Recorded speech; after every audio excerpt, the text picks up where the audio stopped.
Diary of a Sassy Heroine, a high school girl's journal, kids' adventure stories. Written by Jeff Child. Narrated by John H. Feskins. Introduction. Chelsea seemed to be a regular girl at first, but during her high school years she realized she had a superpower. She got in touch with friends, criminals, and shadows from the past. When she came home, she trained endlessly, becoming even better at martial arts than the boys in school. But when Chelsea's mother was in trouble, she stood, ready to skip school for once and deal with the injustice her mom was confronted with. What she found may not have been a pleasant surprise, but the truth prevailed in the end. If you're curious about what made Chelsea a heroine who saved her own mother from a terrible fate, then move on to the first entry of her diary. She doesn't beat around the bush and explains what happened in detail.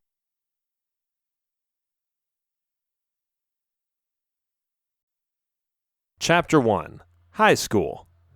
Dear Diary, I will tell you the story of my latest adventure. It was great. If anyone else reads this diary, which they're not supposed to because it's mine and it could be embarrassing, then let me just introduce myself. I am Chelsea and I am 14 years old. Middle school was a nightmare, but now that I am in high school, I am finally starting to see the light at the end of the tunnel. I only have a few more years left of school and then I am free. I can hardly wait to get that degree and hang it on the wall or put it on a dusty shelf. Or maybe I'll be so done with school that I will use it as toilet paper. No, just kidding. My mom values my education and hopes I will go to a good college someday. I can see that, and I'm okay with that. I don't mind it if it's going to be like the past few months. Sure, the older high school kids still try to look down on the newbies, but in middle school it was even worse. Everyone is trying to put others down so they can become a bit more popular. Thinking of it, what is popularity anyway? Well, whatever it is, the 11 to 14-year-olds think it's way too important. I just try to stay true to myself. Then nobody will get hurt. Other teenagers tell me I'm loud and obnoxious. In a way, they may be right, but I believe that if you just say how it is, then why should anyone take offense? I mean, there are exceptions, and sometimes I have to put a sock in my mouth. Yesterday I told the teacher he looked like a nerd. P.S. He really did. And I told another kid who was eating greasy hamburgers and drinking soda to cut down on the calories. Someday he'll appreciate my advice. Okay, I won't say that I am perfect. I blurt it out sometimes before I think about it. It is like the words come out of my mouth and my brain is still trying to catch up with me. Not everyone likes the way I think. At the same time, my powerful and forward way of thinking has helped me so many times when I was in trouble. It has helped me to gain respect and be a little more influential. When you say what everyone else is thinking, but you're the only one who has the guts to actually say it, you will start noticing that others follow your lead. Here's an example of what happened a few days ago. I was in school. The school looks a little grim if you ask me. They could easily put some bright colors on the screen doors or the window frames so that it would appear as a fun place, but school policy wanted it to be this dull. It was Monday morning. Nobody likes Mondays because it means the weekend is over. Your freedom is lost and you're back in class, stuck with your nose in the boring books and listening to the endless spiel of a teacher who didn't pursue a real career and decided to teach high school. Useless facts of knowledge are poured on you, like a toxic rain that kills plants, trees, and animals, forcing you to waste your childhood on some king in the 17th century, or a math problem without a real answer for X. And then, once you're done figuring out a complicated formula, or reading about the arrogance of this royal loser, the only thing that remains with you is that you can't even make money with answering those trivia because you know you'll never get selected for a show or contest. My point is the following question. What is the point? Sorry, I got a little sidetracked there. I was going to describe the popularity battle based on the silly high school hierarchy these ignorant teenagers made up. So, as I was saying, it was Monday morning. I walked through the hallway minding my own business when a girl, I think her name was Tiffany, came to me and asked, "Wow, such beautiful earrings. How much were they? Did you get them for free, or did you just find them in the trash in the neighbor's backyard?" Now, the animal in me was bound to pounce on her and punch her so hard that it would knock her teeth out. I felt the aggression, and I am sure a lot of boys would have reacted this way if they concerned guy-to-guy threats. But girls aren't allowed to fight physically. It's not high class. As a girl, you need to wear a consistent mask of an uncaring attitude. Full confidence in the eyes of others is the goal. So I said, "What's your name again, Tinkerbell?" "Tiffany," she corrected me. "Oh, that's right. I remember you. I think it was your mom whom I met at the market. She pointed out these beautiful earrings and told me they would look better on me because they were more my color. Her style is amazing. We became best buddies." "You're lying. My mom would never go shopping with you," Tiffany protested. "Wait, you mean to say she didn't tell you?" I said as I chuckled. "Well, then again, I'm not surprised." Score. She was speechless. I turned around with elegance, blew a kiss, said ta-ta, and left her there with her so-called friends, who were unimpressed with her pathetic comeback remarks. She never bothered me after that. It's sickening how many have tried to take me down like that. Here are the rules I made up. 1. You can't lose your temper. It shows weakness. 2. You have to pretend you don't care. 3. You can't let them get away with it or they'll walk all over you. 4. Don't ever start it because then you become as mean as they are. 5. Be smart and know what others appreciate. Referring to their arrogance will help you gain more favor than referring to their skin color or something else which is frowned upon. Stay decent and true to your conscience. With these rules, I survived middle school, and fortunately, high school was a little easier. Still, I had to confront all those like Tiffany who thought they were so much better than anyone else. It was almost a daily struggle. My mother was incredibly sweet. My dad was always at work or on business trips. I think my mom missed him sometimes, but she kept it in and never showed sadness. Occasionally, my dad would come home and tell us he made a lot of money. I loved him and his efforts to provide. It would have been more fun if he was around more often. But a girl can't have everything. Maybe later when his income increases. Whenever I would come home, my mom had butterscotch toffees or cookies. It was either the first or the last.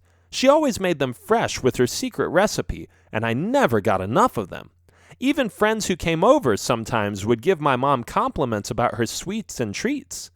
There were times that I took it for granted and just told her to hand over the candy already.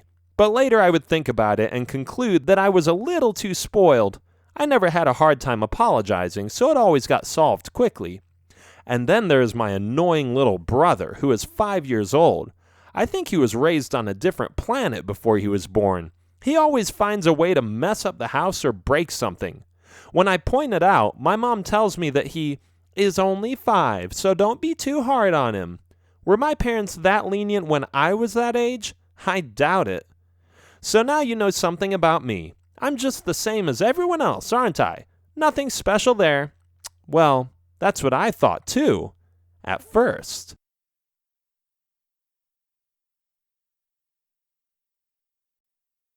Chapter 2. Superpower. I have a superpower. That's what I discovered at that age, when I was 14. I always suspected it a little bit, but I never seemed to grasp the reality of it. I already mentioned I am loud and obnoxious, but my superpower actually is, don't laugh, to emit enhanced destructive and deafening screams of a high amplitude. In other words, I can break stuff by screaming at it. I call it a sonic scream. If I scream at my loudest, it won't be just the windows that break, but anything in my path within a certain radius. Isn't it awesome? I know what you're thinking. How can that ever help anyone, you may ask? Well, that's where the rest of the story fits in. I didn't know what to do with it, but eventually it came in handy. I will show you throughout this true story that even a superpower as pointless as mine can be applied to achieve good things. Besides the most important parts of the story I will tell you, I can remember a few examples when it served me well. One time, a drunk guy came to me. He was several years older, I think. I walked through the city with two of my best friends, Brittany and Kiara. We were a little late and had to get home before dark. The sun wasn't set yet, but we didn't have much time either. So after our shopping spree and a lovely dinner at a foreign restaurant, we turned around the corner and bumped into this jerk on accident. He was blonde and his eyes were blue. I remember it well because I thought he was a little cute. However, despite his appearance, he stank. He had been drinking too much. It was obvious. "Where are you girls going?" he asked. "None of your business," I said. "And why not? You are such a fine-looking lady. Why don't you come home with me and we can get to know each other better?" "Excuse me?" I said. "Perhaps in your dreams when you are sober, dweeb. The answer is no. Now go away." But my direct remarks just made it worse. He got a little pushy and grabbed my arm. "Hey, let go!" I shouted. "What do you think you're doing?" my friends yelled. "Go bother someone else." He kept tugging my arm and mentioning what a great couple we would make, insinuating that I was mature and beautiful and hot. It was upsetting. I didn't like it at all, but he didn't stop. With a firm grip, he pulled me closer and tried to kiss me. That's when I screamed. Before I continue to narrate what happened, I want to explain my justifications. Do you get the picture? This guy was coming on to me and didn't know what the word no meant. In no way was it my intention to harm him the way I did.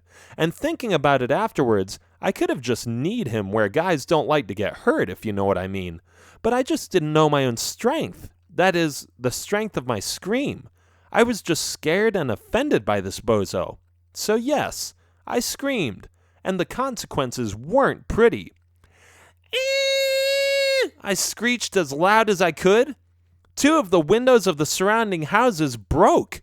A strong gush of wind caused small trees to be torn out of the ground and papers from another man to fly through the air. My 2 friends fell over backwards, finding themselves lucky enough to be behind me instead of in front of me. A streetlight broke. 2 tiles on the road pavement were ripped in half. Several shingles fell off some rooftop, and 5 bricks fall out of the closest building. It was a disaster for anyone or anything within hearing distance. And the guy? He tumbled backwards and was blown away about 20 feet, spinning in the air and hitting a wall with his head. Knockout! Ha! Serves you right. But then I came closer and saw he was bleeding from the back of his head. An ambulance was called, and efforts were made to get him to the hospital immediately. Eventually, we managed to do so. The doctors said he was going to be fine, but I still felt a little guilty, because what I did was a somewhat over the top. Either way, he never bothered me again. At moments like these, I knew that I could control my superpower to a degree, but not completely. I had to watch out, so that I wouldn't regrettably destroy something or hurt someone on accident.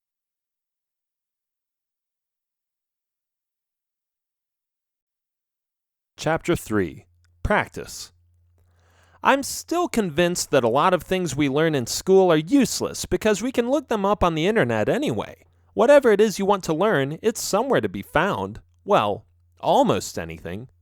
Since I was such an upbeat girl with a strong personality, I began to be interested in martial arts. I learned much about several ones, but some of the self-defense techniques fascinated me the most. I loved that feeling of safety, which increased when I knew how to defend myself. Hey, the city is a dangerous place. Robbers, thieves, and other malicious criminals are certainly out there, so I decided to guard myself against those, just in case something were to happen. And something did happen, but I will write about that later. First and foremost, I used internet videos to improve my techniques. At times, I asked my mom to train with me, but she was never any good at it, so most of the time I just wouldn't bother her with it. I practiced in front of the mirror. I bought a punching bag, and I studied each and every video carefully, mimicking the moves I saw the instructors do. I got really good at fighting, I have to admit. I became so good that some of the guys were talking about it in school. Eventually, one of them came up to me and challenged me to a wrestling match. I know, girls don't wrestle much, but I didn't shy away from the competition. I was going to participate and show them some girl power. Hundreds of students came to watch. This was the big after-school event of the day. A strong guy against a girl who claimed to know something about fighting. Doesn't that sound like something everyone would want to attend? So here I was, in a tight outfit that covered up the most important and respected parts of my body, ready to wrestle a muscled dude who had years of experience. The crowd was noisier than ever. The girls rooted for me, and the boys rooted for my opponent, shouting to, "Go it easy on her, she's just a girl." The guy laughed. "Show me what you've got," he said. Well, if there was anything I learned from all those self-taught self-defense classes, it was that the best way to overcome your opponent is by anticipating their attacks and using them against them. So I did. I just stood there, calm on the outside, but alert in my entire being. "Come and get me," I answered. He laughed again. "Suit yourself," he said, and he came at me, trying to grab my waist. I dodged his attack, and all the girls started cheering out loud. "Woohoo!" it went. I got distracted because of the crowd's reaction, so I didn't see his next blow coming. He dashed forward and threw me on the ground. "Ooh!" the guys yelled with attitude. We tumbled over the floor, trying to grab any limb we could use to force the other into an awkward position. I turned and used his legs for leverage, pulling him back on his chin like I was trying to pop open a jar. "Ouch! Ouch!" he wailed. "1, 2, 3, the referee said while my opponent tried to free himself from my grip, but it was pointless. 8, 9, 10, winner, the referee ended up saying. I released him and wanted to give him a low 5, but he just turned away and walked out of the gym. His ego got shot. His pride was gone. Too bad. So sad. A year later, I had a crush on the very same guy. Go figure how unstable my emotions were sometimes. The girls went nuts. They came running at me in excitement. Some of them hugged me and others carried me away. It was like crowd surfing and I loved the attention. Girls versus boys. The girls had won. "Great job, Chelsea," one of them said. "You sure showed him," another one said. I was a lot more popular after that. The funny thing was that after that, whenever there was a fight in school, boys would threaten their enemies with, "You better watch out or I will ask Chelsea to beat you up." They knew I would never do that, but it became a big joke. I heard some guys even got a little scared because of those threats. It was hilarious. So yes, I studied all those martial arts, specialized in self-defense, and after a while, I even started watching kung fu movies. The weirdest thing about some of those movies is how unrealistically high they can jump. So I asked my mom what was up with that, why it was so unreal. She simply said, "You know how gravity pulls us down on this side of the world?" "Yes," I answered, "but what does that have to do with anything?" "Well, if gravity pulls us down on this side of the world, then on the other side of the world, what does it do?" I got it. I understood what she was trying to say. She claimed the Chinese in those movies jumped so high because in China, gravity pulls you up. It made sense. Wait a minute. No, really? I turned around and looked at her. She smiled mischievously. She was just kidding. Of course gravity doesn't pull you up. Maybe the kung fu movies displayed such giant leaps to just make it look more exciting. The action certainly entertained me, so you won't hear me complain.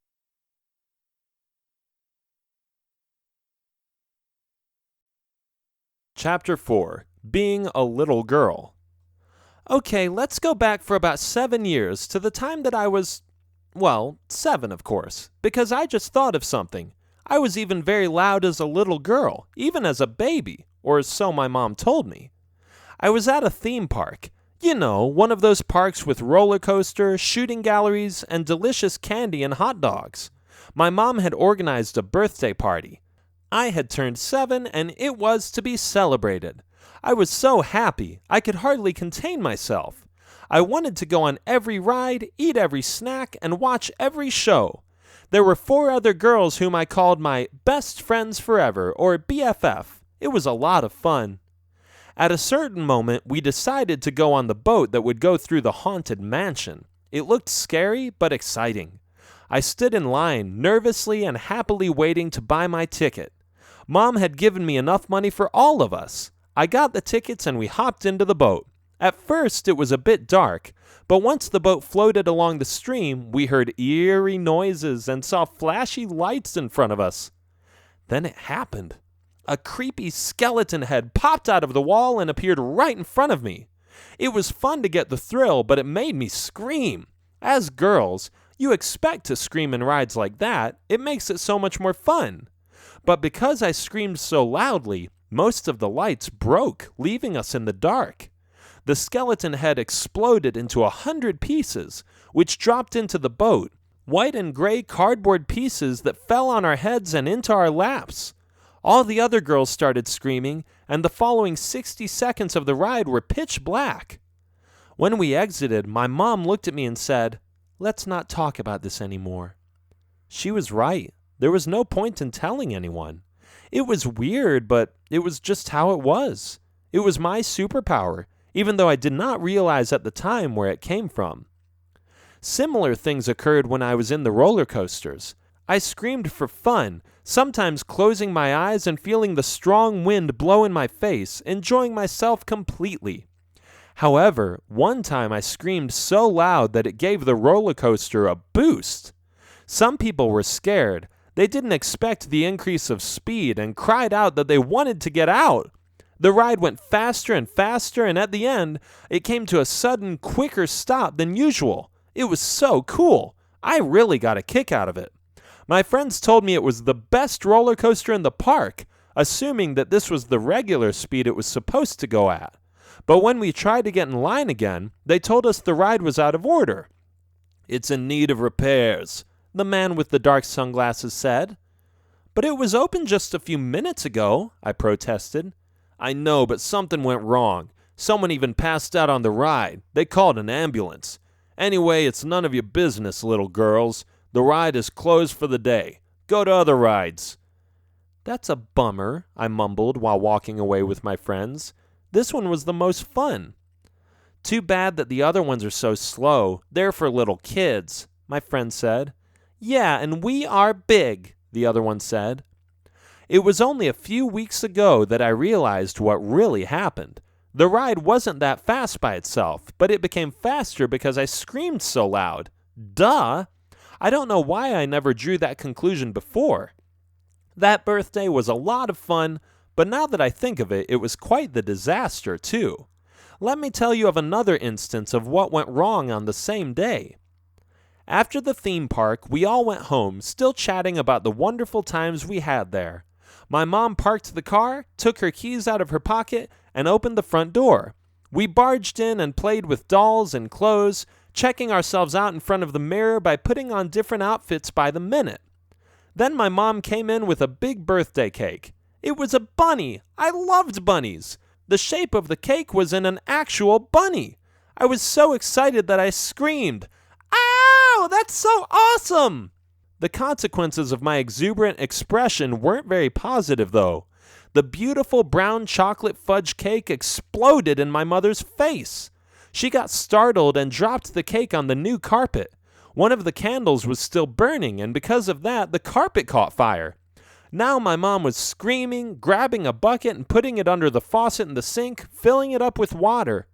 Once she thought she had enough, she poured the water over the carpet, ruining the cake and the clean cover of our valuable floor. I had mixed feelings.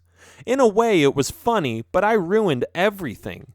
I apologized that evening, and my mom said she understood. She wasn't angry, but it made her wonder why the cake exploded. Back then, it was all still a big mystery. Since that time, other events have happened throughout my childhood that made my screams so loud it destroyed surrounding objects. I won't bother you with all the details, because it basically all comes down to the same thing. My superpower is the sonic scream, and once I found out, I hoped I could use it in my advantage, or better yet, to help another person.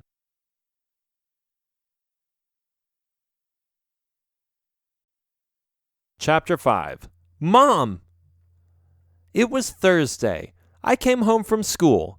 After opening the door and hanging up my coat on the rack, I looked around and yelled, "Mom, I'm home!" Nothing. "Mom, are you there?" It remained silent. Huh. Strange, I said, and I walked into the kitchen. I opened the refrigerator and grabbed a small hamburger and some corn on the cob. The microwave, always a quick solution. While the little appliance was buzzing and turning my snacks, I glanced at the mail and the note on the fridge. Mom always left notes on the fridge or on the table. She let me know where she was all the time so I wouldn't have to worry. I expected the note to say something like, "Went to the supermarket. We'll be back at 5. Go ahead and take a cookie from the cupboard." But instead the note read something entirely different, something that horrified me, something... Okay, whatever, this is what it said. "Help, call police, 5000 West Street." This sounded serious. Was she kidnapped? That would be terrible. Immediately I picked up the phone and called the cops. Within minutes they arrived at my doorstep. One of the police officers was big and had a mustache. He had a low voice and stomped on the floor everywhere he went. "Please explain the situation, madam," he said. Madam? He was calling me a madam? I was only 14. I blushed a little, flattered because I appeared more mature than my age. "Well, my mom left this note," I began. "She must be at or around this address somewhere." "Understood. We'll take you with us. It's not safe for you here. Please follow me to our vehicle, madam." The police officers took me to the designated address. However, there was no such thing as 5000 West Street. It was the name of the street, not any particular house. Perhaps she didn't know the exact address, I thought out loud. "Perhaps," the police officer said. "Yes, you may be right. Men, we are going to knock on every house in the street. Notify me of anything that stands out, anything suspicious at all. We will sort this out." The officers left the car and told me to stay in or near the car. Of course, I didn't listen. I have a mind of my own. I was going to help crack the case. I stood there for about 10 minutes, watching all these policemen knock on doors and looking for any signs of an abduction myself. Then I saw something. It was a boy, probably around 10 years old. He looked like he was up to something. I followed him, but he saw me. He started to run away. We ran and ran. I was catching up. I came closer. Hey, where did he go? I searched everywhere. It took me about 20 seconds to find him hidden in the bushes. I pulled him out and looked at him with a stern facial expression. "I can explain," he said. "Explain what? What are you doing here? What do you know about my mom?" "Please don't hurt me. I don't mean any harm." "Okay, but only if you tell me what you know about the kidnapping." "Kidnapping? I don't know what is going on, but I saw 2 big guys drag a woman into a house. Was that your mom? Did they kidnap her?" "Sure sounds like it," I said. "Now show me where the house is."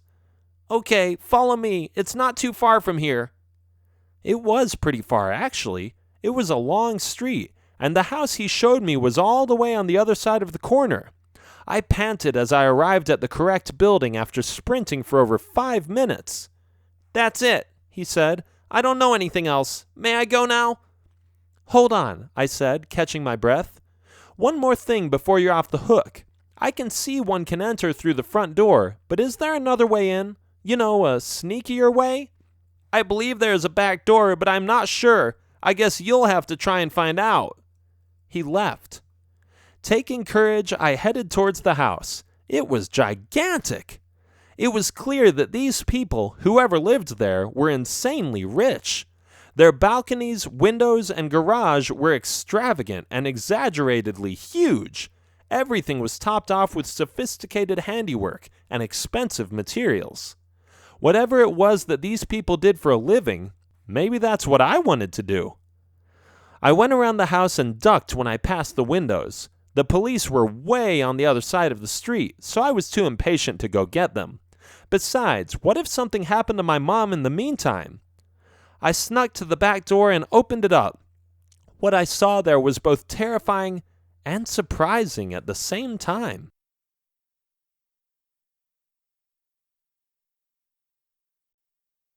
Chapter 6. Criminals. My mom was sitting in a chair, bound and gagged without any space to move, prevented from saying anything. The ropes they tied her with looked uncomfortable and tight.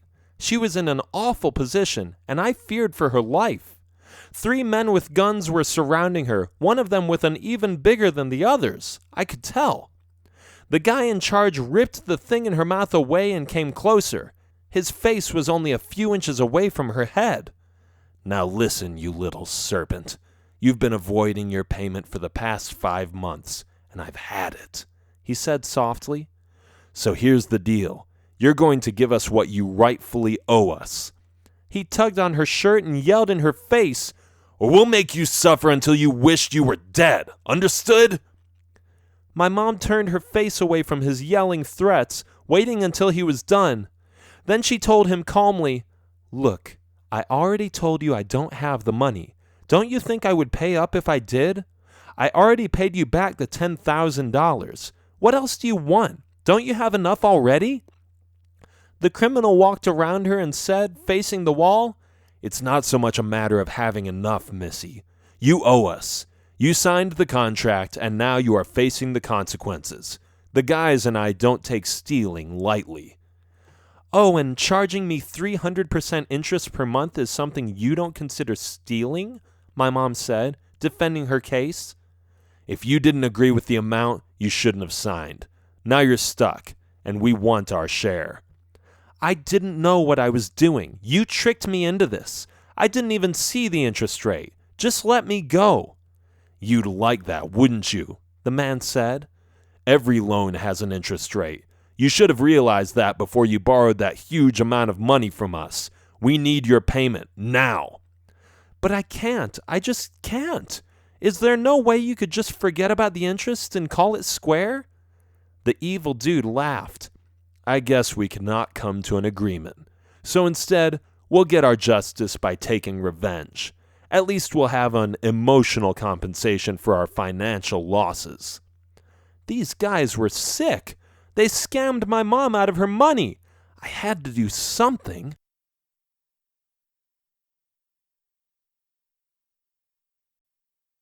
Chapter 7. Get out of here. One of the men walked to another table and grabbed a knife. "Please," my mom begged in desperation. "I'll do anything. Just let me go and I'll find the money somewhere." "You've had enough warnings. It's too late now. This is what you get for making rash decisions." "Oh, so now you're going to teach me a lesson, huh?" my mom said sarcastically. "Well, that makes you nothing less than an evil hypocrite." Nothing else was said. I held my breath as I contemplated stepping between my mom and these filthy thugs. My heart was beating faster. I doubted at first, but eventually I was determined to intervene. I stepped out of the shadows where I was hiding and opened my loud, obnoxious mouth. "Let my mom go or I'll make you regret it," I yelled. 3 guns were now pointing at me, making me feel a little anxious about the situation I just got myself into. At first they looked serious, but then they lowered their guns and started laughing. "A little girl like you? What could you possibly do about it? Throw your earrings at us? Come on, you couldn't harm a fly if you wanted to." "One last warning," I said with a stern face, even though I was shaking in fear on the inside. "Put those guns down and you won't get hurt." They laughed even louder, mocking me with hand gestures and pointing their fingers at me. That was it. I had it with these criminals. They were about to pay. What happened at that moment, nobody in the room could have suspected except for my mom and me. I stepped back, opened my mouth, and screamed as loud and long as I could. "Ah!" It lasted for half a minute. In the meantime, their faces turned from happy to fearful. The ground began to shake, objects fell from the tables, books dropped from the shelves, and windows shattered. The door was ripped from its hinges. Parts of the wall broke up, their guns melted, and the rope my mom was tied with was ripped apart. The chair she was sitting on was knocked over, and the 3 thugs fell backwards, flying through the air and hitting their faces against the back wall. Parts of the ceiling collapsed, and all the lights in the house were broken, leaving shattered pieces of glass on the floor. When I was done screaming my lungs out, I took a deep breath and said, "That's right, don't mess with my mom. You can all go take a hike." My mom got up from the chair and embraced me. The criminals were still knocked out behind her. A few seconds later, the police showed up. They had heard the noise and were drawn to it like mosquitoes to a lamp. "What's going on here, madam?" one of the police officers asked. "See that, Mom? He called me madam," I said excitedly. "I was actually talking to your mother, kiddo," the officer said. "Hey, what happened to—" But I couldn't finish my sentence. "This young lady saved me from a bunch of extortionists who blackmailed me and scammed me out of my money," my mom said. "She is a true heroine."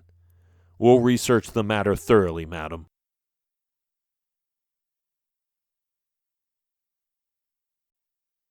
Chapter 8. Saying Sorry.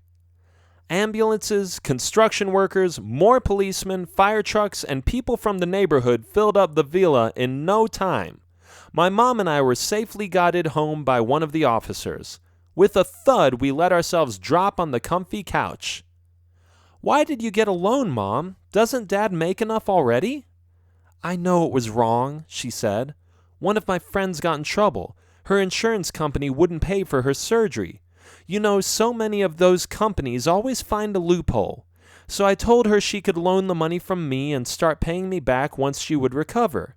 It sounded so good at the time, but these guys had all kinds of small letters, rules, and clauses at the bottom that I didn't take the time to read the contract. If I knew I would have signed up for something with that much interest to be paid, I would have looked elsewhere." "I understand, Mom," I said. "It wasn't an easy decision, but even though you made a mistake, I am still proud of you." "And I'm proud of you, Chelsea. I don't know what those rough men would have done to me if you hadn't come between us. I owe you so much." "Don't worry about it, Mom," I said with a smile. "Well, how about an ice cream party?" "I'm not going to say no to that," I said as I jumped up. "Hey, what's going on here?" a voice asked from the other room. It was my dad. He just got home from a business trip and had a whole weekend to spend with us. He looked tired, but glad to be home again. "Dad!" I shouted as I ran towards him and gave him a hug. "Good to see you, Chelsea." "Hi, honey, good to be back. So tell me, what's happening here?" "Oh, Mom and I are just going to the ice cream shop," I said. "Want to join us?" "Are you kidding? I love ice cream," my dad said. We grabbed the car keys and held the door open for us. "Ladies," he said elegantly. I was so happy. This turned out to be one of the best days of my life. The end.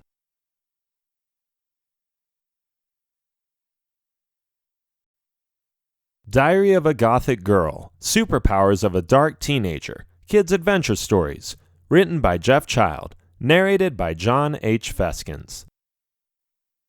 Introduction. She is a nurse, she can teleport, she is a Gothic, and she goes to rock concerts. Meet Layla, a young woman with Ender powers and Ender attitudes. She complains a lot, doesn't have an easy life, and ends up wondering what it's all good for.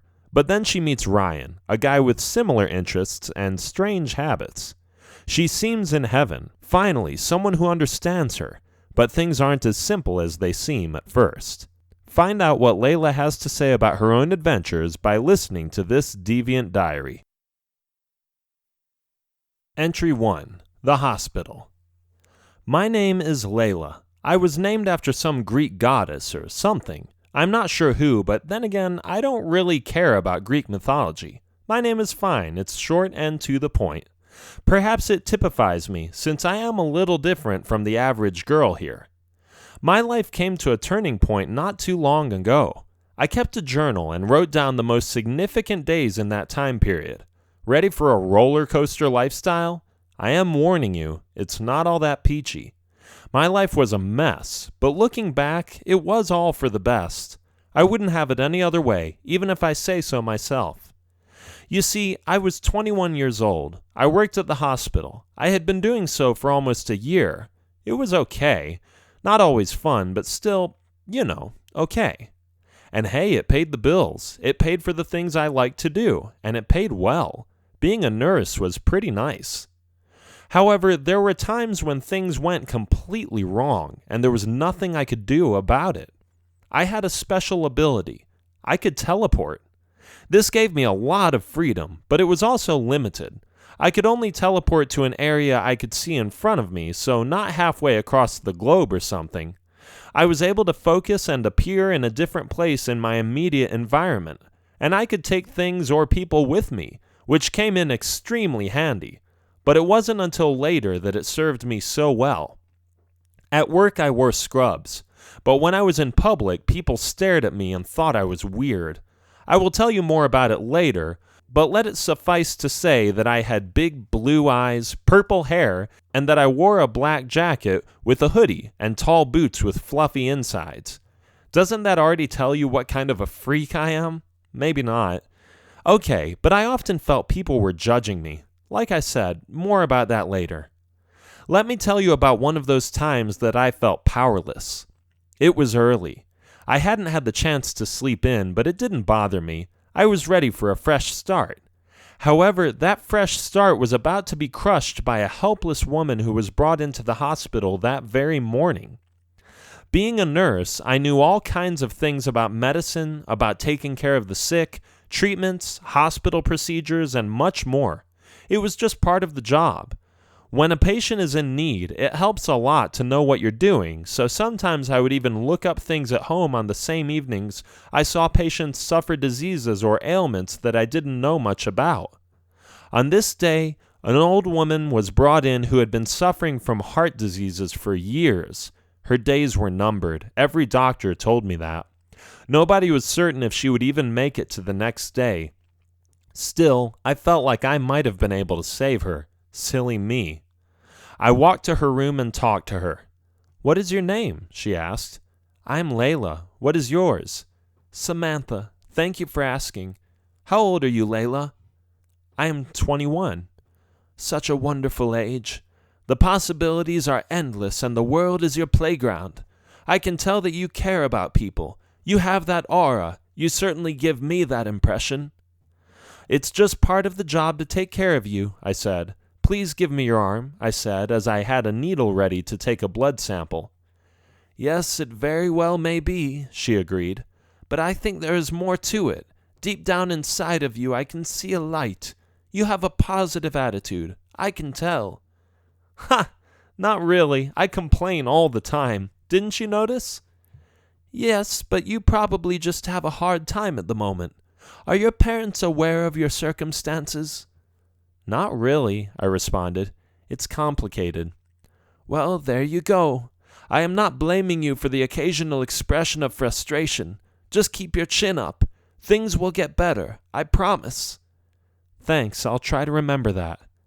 "Besides, did you know that Layla mothered several important deities in the Greek mythology? She stood there at the beginning of creation. In the same way, you are taking care of these poor sick people in the hospital. And if nothing else, that makes you special, Layla." "Oh, I didn't know that. I never read mythology. But thank you for your kind words anyway. I have to go. The doctor will be here soon." "See you later, Layla. Thanks again for your help." I left the room. Wow, what a sweet old lady. I loved her already, even though I hardly knew her. She was one of a kind. Not much later, the doctor called in several nurses, including me. He needed immediate help. I entered the room and saw Samantha suffering. She was not feeling well at all. I wasn't sure what was going on. "She is having a heart attack," one of the other nurses said. "Here, hold this. The doctor needs help carrying her into the emergency room."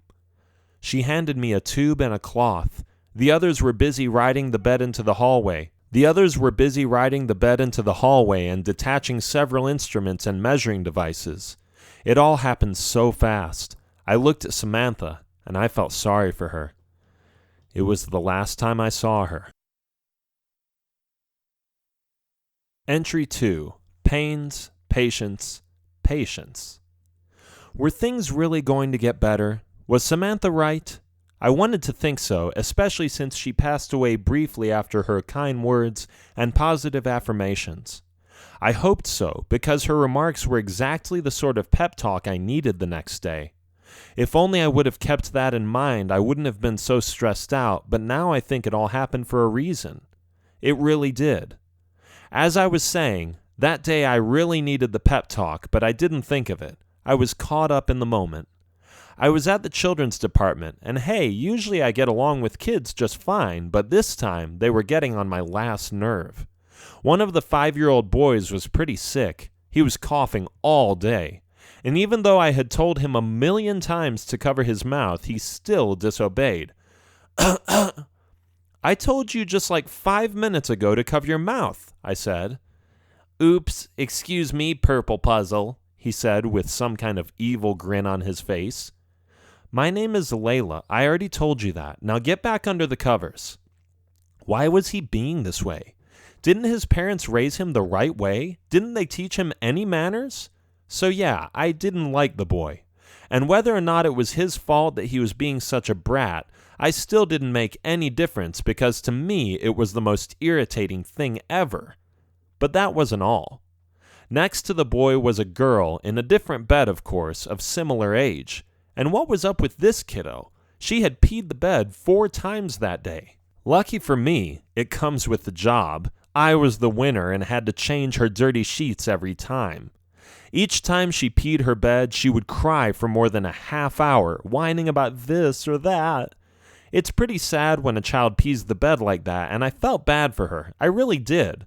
Poor kid didn't learn to control her bladder yet, or perhaps she was suffering from some kind of anxiety that prevented her from running to the bathroom in time. Whatever the reason was, and I didn't mean to be judgmental, it still didn't make my job easier. You know how they say that stress doesn't just come from one big bad event in your life, but from a bunch of little ones adding up to an overload of annoyances? Well, this was one of those days, because not only did I have to deal with these two, who were a handful by themselves, but I was also constantly exposed to the nagging comments of my superior. Nancy, a nurse who had just been promoted and had received a raise, felt like she now had the right and authority to antagonize me. Did you fill out those reports I asked you to? She asked when I carried out a few urinated sheets.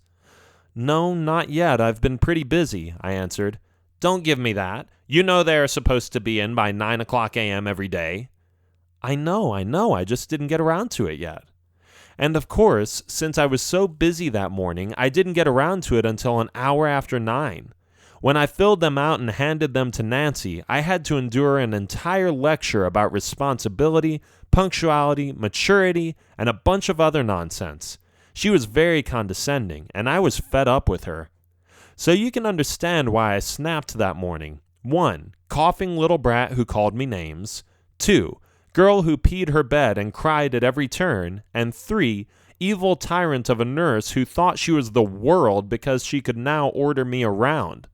My patience was almost gone. There was only this much left. Imagine me holding my thumb and pointing finger an inch away from each other. Yes, only an inch. I was almost out. When you give all morning and you get nothing back but complaining patients and harassing superiors, there comes a moment that you just can't take it anymore.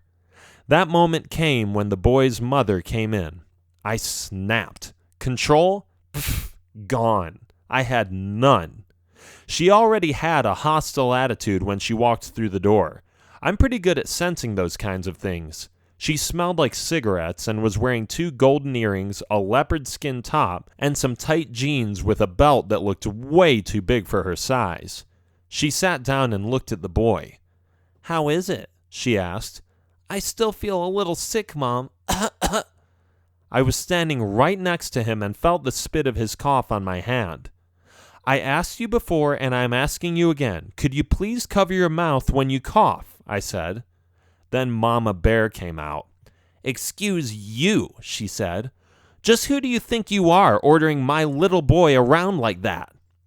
Madam, this is a hospital, and we can all avoid some illnesses if we just keep some simple rules, like covering our mouths when we cough. I don't care where we are. You don't talk to him that way. And furthermore, don't you think you should get him a glass of water instead of criticizing him?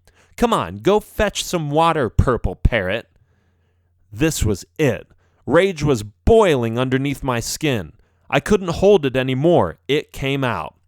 Well, if you were a little respectful towards people yourself, Maybe your little boy wouldn't be such an irritating brat, I yelled back.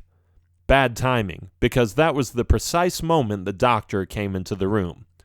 Perhaps you need to take a day off, he suggested. I'm fine, I said. No, you are not fine. Go home. Come back tomorrow with a different attitude. Somebody else will cover for you.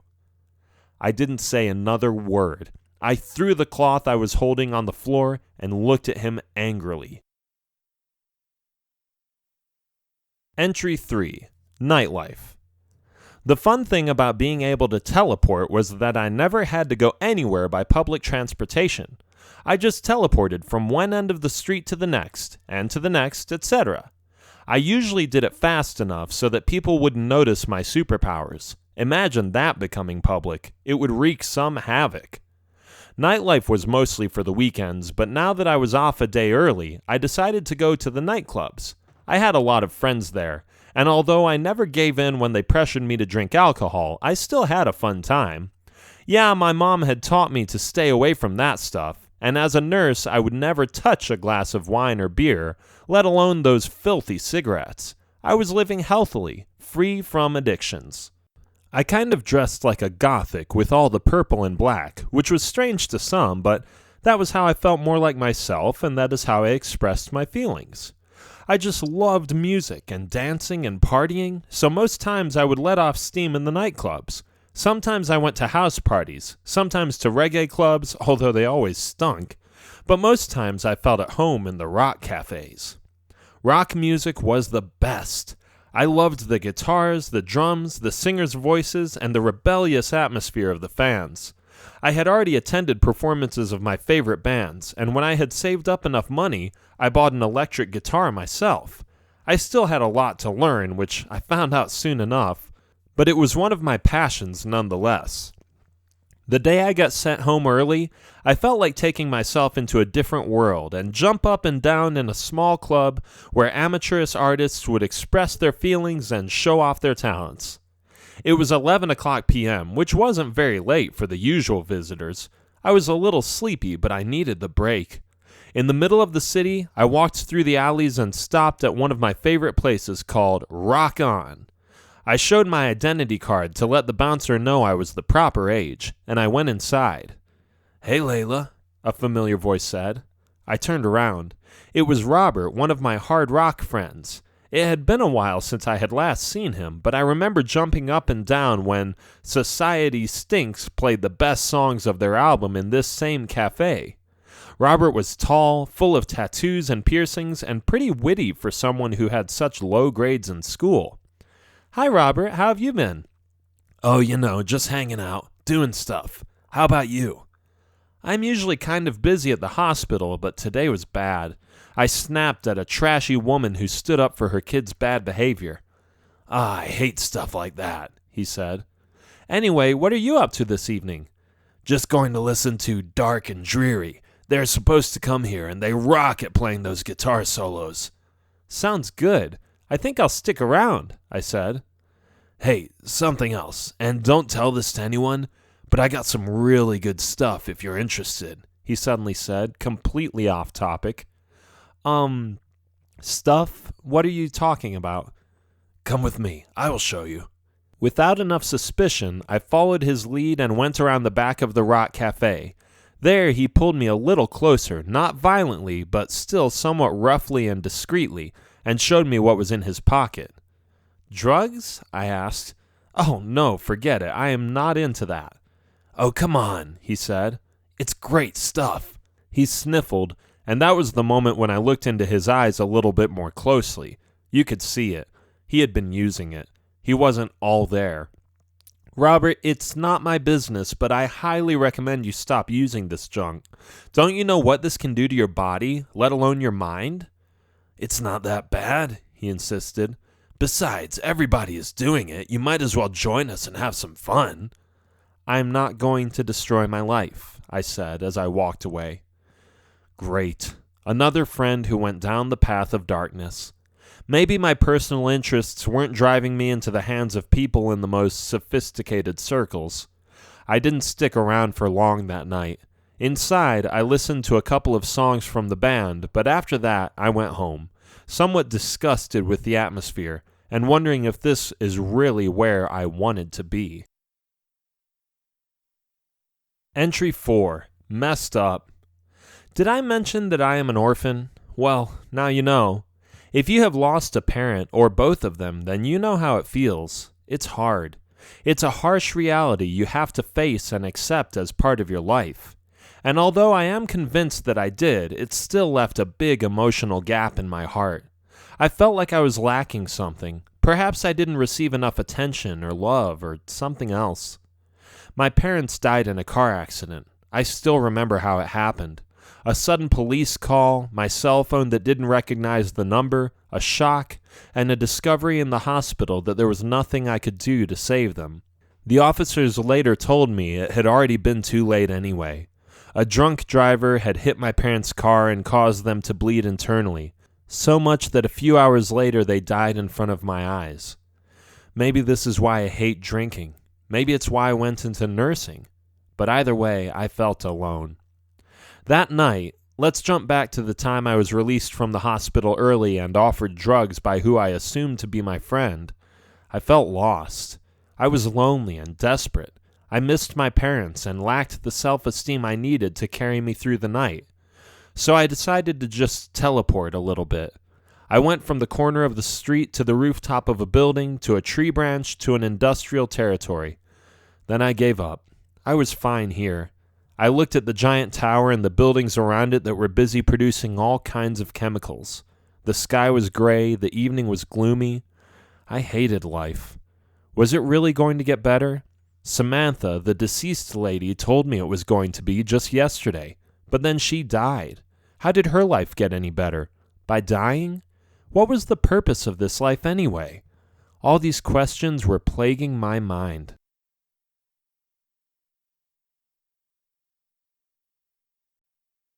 Entry 5. The Boy. And that is where I met him, at the industrial terrain. Weird, isn't it? I was meant to be there. He came from a distance with his backpack hanging on one shoulder and his jacket on the other. He had short brown hair and his eyes were as blue as mine. He was very handsome. "Hi," he said when he saw me. "What is a girl like you doing out here on her own?" "I'm just chilling," I said, trying to act all cool. "Really? But why would you do that in a boring place like this?" "Oh, I don't know. What is your name? My name is Layla."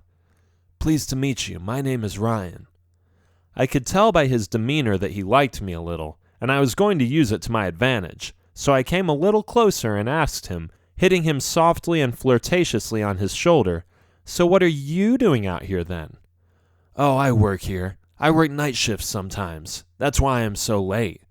Let me ask you something, Layla. How old are you?" "I am 21, I said, trying to appear taller than I was. "And you, Ryan?" "I am 24 and I am bored. Do you want to get something to drink?" I never wanted to say yes more than at that time, but because I was a little nervous, I could only stutter, "Yeah, uh-huh." He laughed. "That means yes, doesn't it?" he asked.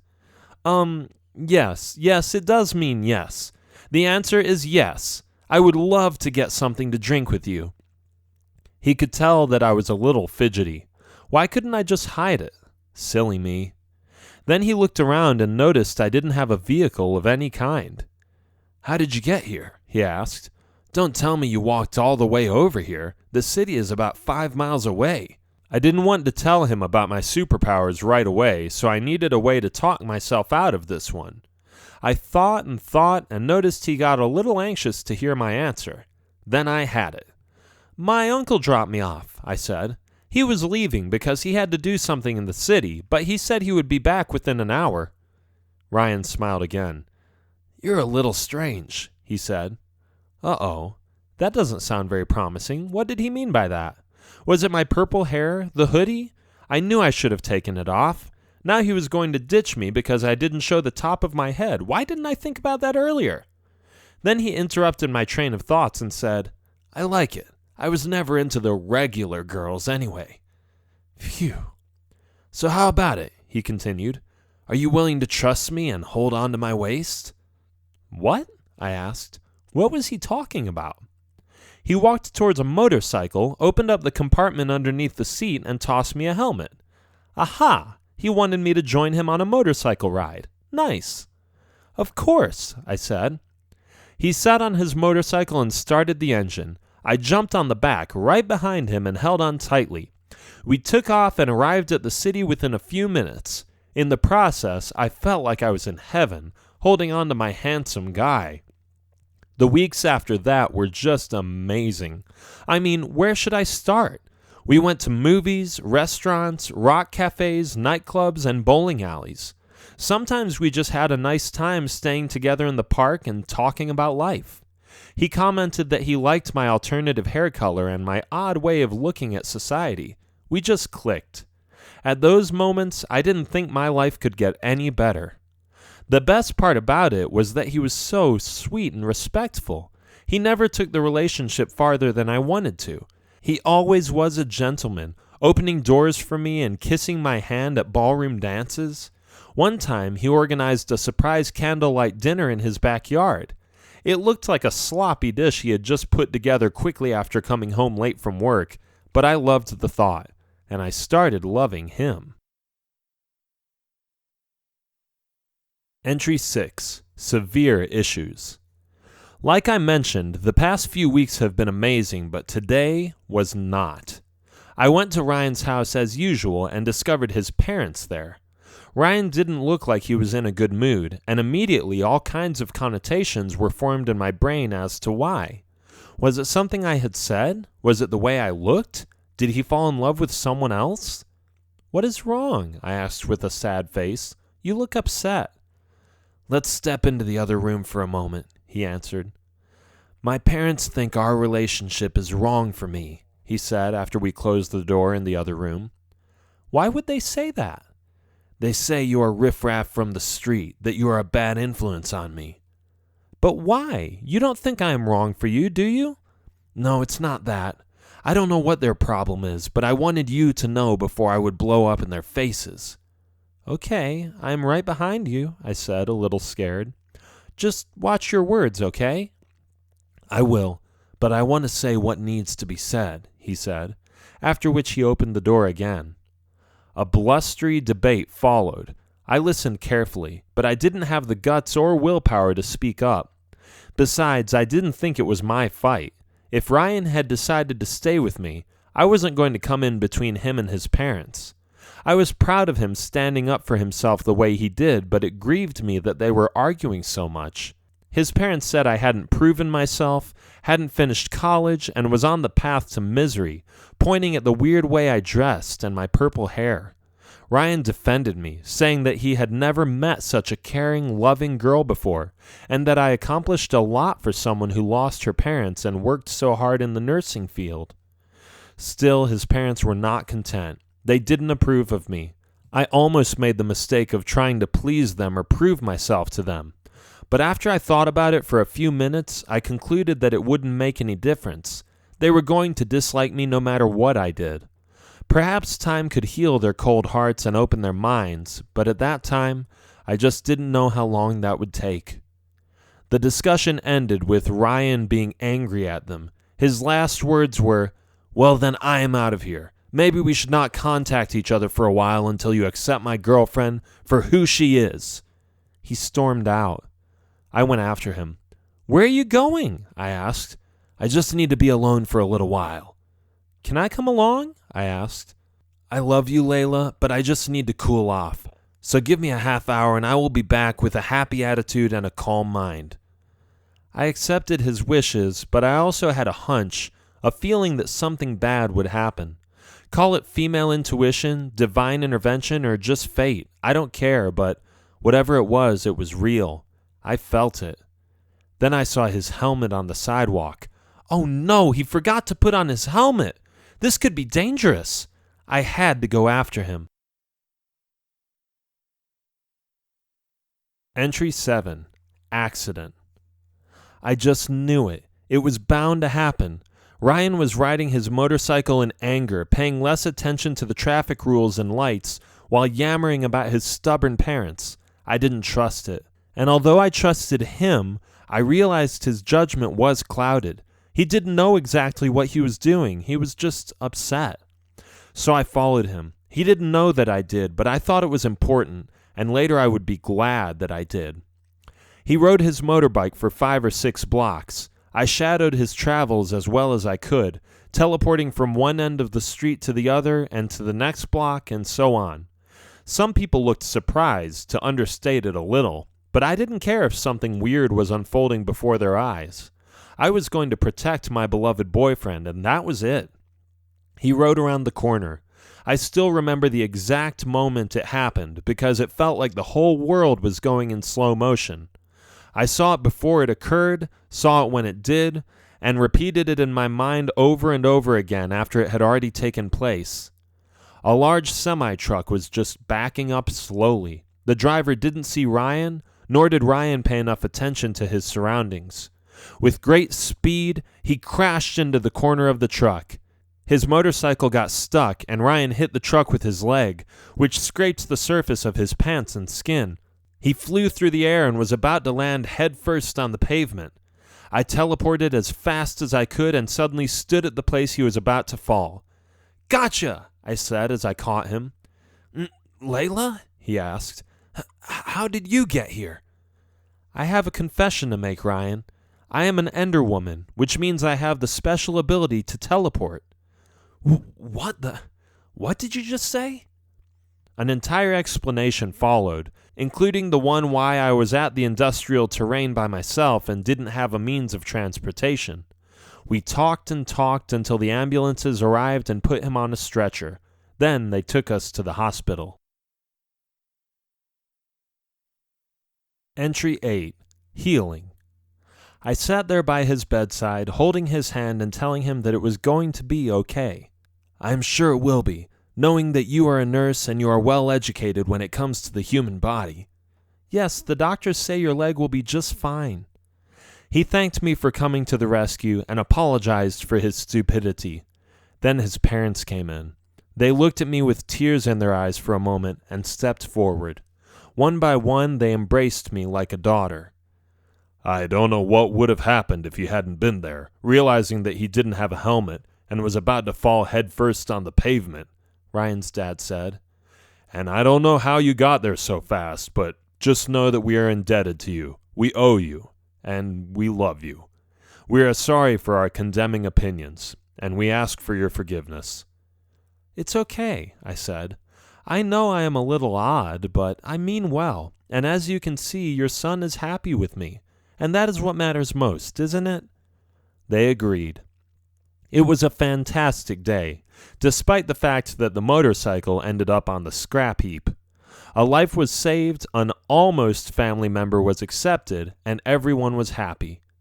I knew for sure now, one great purpose I still had in life was to serve others and help the world become a better place by helping others. My superpowers had already aided me in saving a life, and more could follow in the future. When I married Ryan a few years later, I also knew that my ability to teleport wasn't some random coincidence.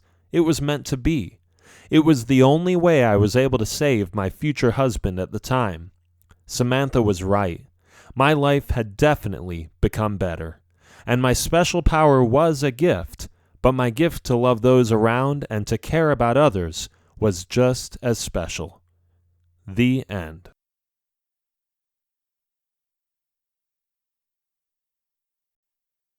Double Girl Diary, a glimpse in the lives of two best friends forever, kids' adventure stories, written by Jeff Child, narrated by John H. Feskins. Introduction. Sarah and Shelley have known each other for years. They played house together when they were young, threw the puppets in the laundry hamper when they got a little older, and now that they are 12 years old, they have agreed to write in the same diary together. Best friends. That's what they are supposed to be. But what they don't know of each other, since they swore not to read each other's entries, is that sometimes they feel like killing each other because their personality types don't match at all. Read the funny and engaging mutual diary of these two friends who cannot stand each other when times get rough, but love each other all the way through. Chapter 1. I don't like her. This is Sarah. I hate my friend right now. Okay, this is a bad way to start a mutual diary, I know, but I just have to get it off my chest. You see, we had this sleepover and it was going to be super cool, right? Well, it wasn't. I expected some fun partying, but all we did was whining about this or that. Let me explain what happened, the no-nonsense, forward, shortcut version of that evening. We hadn't seen each other for a while. It was a lot of fun to be together again. After a short hug, I showed her my room. Since we had moved, she might as well see it, I thought. So I showed everything.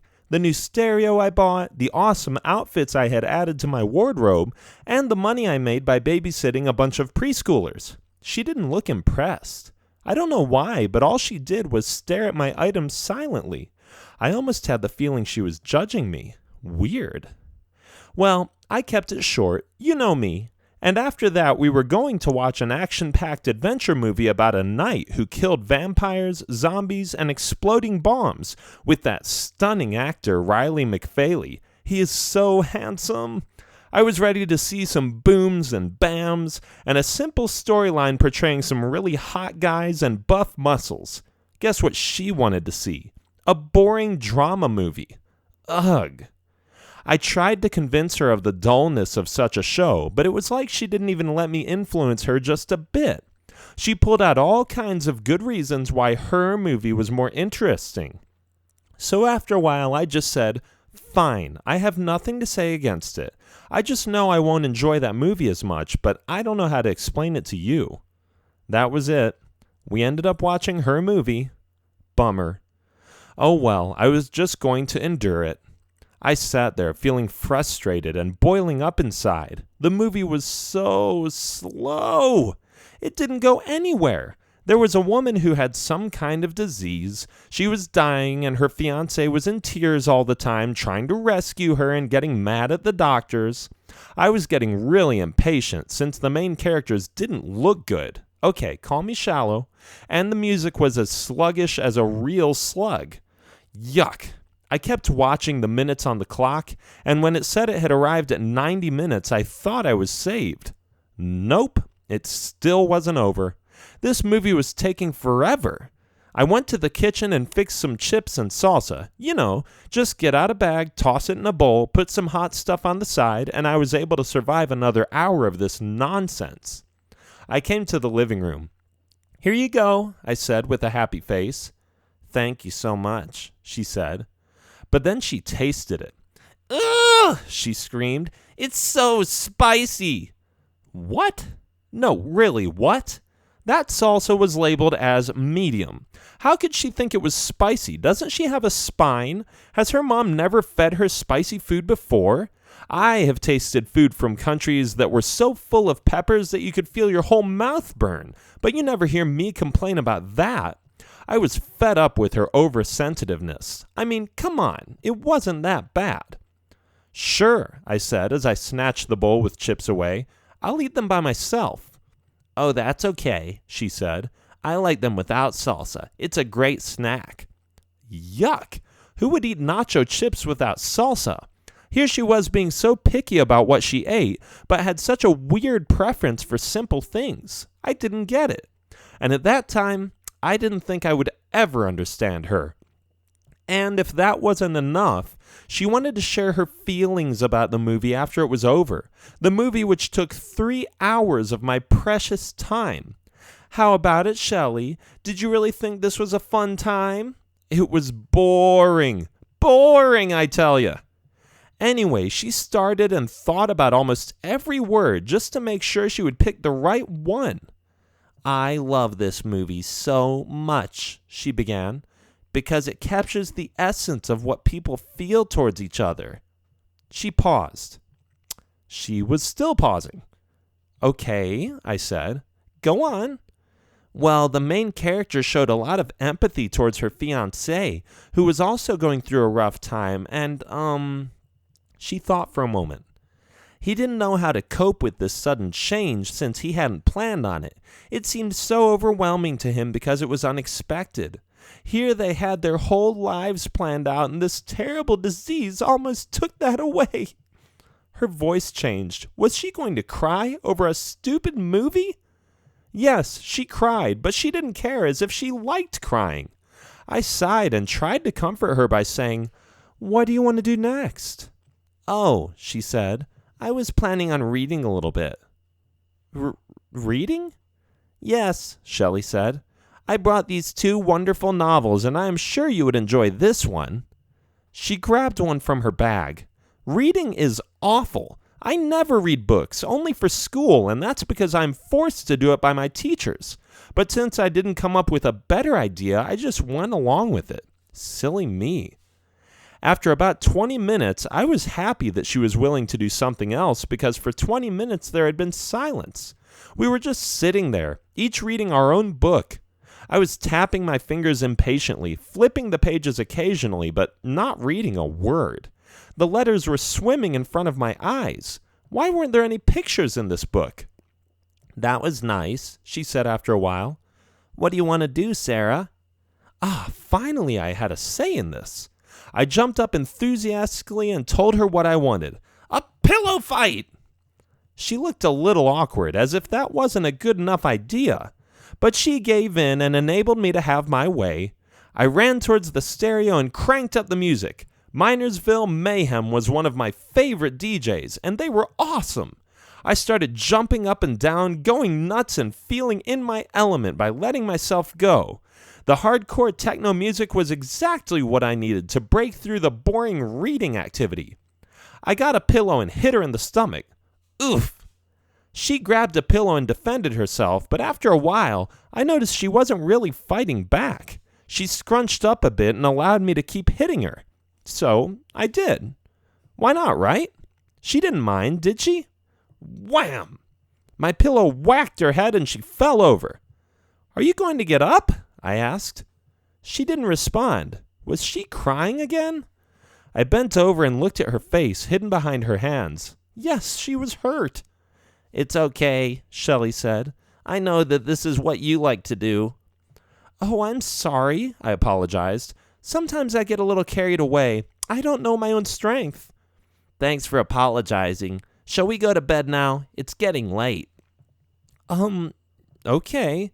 I thought we would stay up a little later, but if you want to go to sleep now, we can." "Yes, I would appreciate it."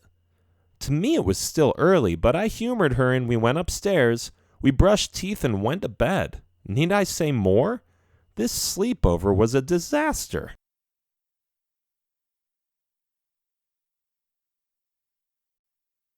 Chapter 2. She is really nice. This is Shelley. I loved yesterday. It was one of the best sleepovers I had in probably about a year and 3 months, and perhaps a few more days. Anyway, I arrived at Sarah's house. It looked beautiful. I couldn't believe she lived in such a nice neighborhood. The sides of the villa were trimmed with detailed decorations and elaborate patterns. Somebody had put a lot of time into constructing this gorgeous home. The color of the house was white, but the doors looked like a warm grayish blue. I fell in love with that place instantly. I went to her and gave her an endearing hug, showing how much I missed her. She was a little quicker to let go, but I still had the feeling that she had missed me the same. It made me feel at home right away. When I sat on the couches in the living room, I felt like I was sitting on a comfortable, soft cloud. I looked around and noticed the artistic painting on the walls with their picturesque colors and dimmed shadow effects. The living room was spaced out really well, allowing me to feel like I had space to think. She guided me to her room and showed me her stereo. Well, she blasted her stereo, telling me how much fun it was to listen to such a powerful sound. I appreciated the quality of the sound, but it was way too loud for me. I asked her to turn it off, and she was kind enough to do so. Then she bragged about how much money she had made. I still don't know why she told me that, as if that proves anything, but I just wanted to move on to the activities I had planned in my mind. We went downstairs and she suggested we would watch some kind of zombie action movie with arrogant guys and too much ego. It was more like a movie for boys, I thought. And so, without hesitation, I pulled out the movie I brought from home. The movie I brought was excellent for a girls' sleepover. It was a sensitive chick flick with a twist ending. I had watched this show 11 times already, crying each time when it came to that part when the woman's fiancé declares his infinite love to her and holds her hand, telling her that they will always be together no matter what. I knew she would love it, so I told her every reason she should hear to watch it. For some reason, she didn't seem to get it, so I kept explaining why this movie was the best choice. Then she suddenly told me, "Fine, we'll watch this one." I wasn't sure if she was sincere, but I hoped she would see my point after this wonderful movie would end. It would touch her, just like it had touched me.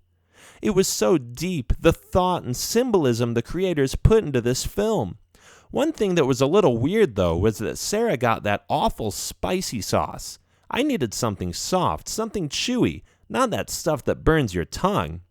But fortunately, she completely understood, giving me the chips without the salsa. I appreciated that she knew me so well that she remembered that I didn't care about the salsa in the first place. After a sincere and thoughtful discussion, she was even sweeter to me than before, telling me she was okay with reading a book. That book series was my favorite. Each word had been chosen carefully by the author, truly depicting the core of what message she was trying to convey. I loved it. It was quiet. No noises, no tumult, no distractions, just being in our own worlds, enjoying the depth of the novels. But she looked a little discontent, so when I asked her what she wanted to do, I was surprised that she didn't want the silence anymore. She turned up the music and started hitting me with pillows. What's so sophisticated about that? Just a pillow fight? Oh well, I didn't mind. That was until she became wilder and fiercer. I couldn't block her attacks anymore, so I just covered my head to be safe. Then she hit me hard. Bang! That hurt. So much. I fell to the floor and pretended I was okay, trying to keep the peace. I knew she would feel too guilty anyway if I showed her that I was in pain. I didn't want this to turn into an argument. I was happy that she was having a good time. "I'm okay," I said. I wasn't. But then she apologized. See, she did feel guilty. She was so sweet, and I wasn't going to take advantage of her. I suggested we would go to bed, since it was already 10 o'clock p.m., and the word sleepover should mean that you actually sleep, shouldn't it? Everything went according to plan. I loved it. The sleepover was a great memory, and that's why I wrote it in this diary.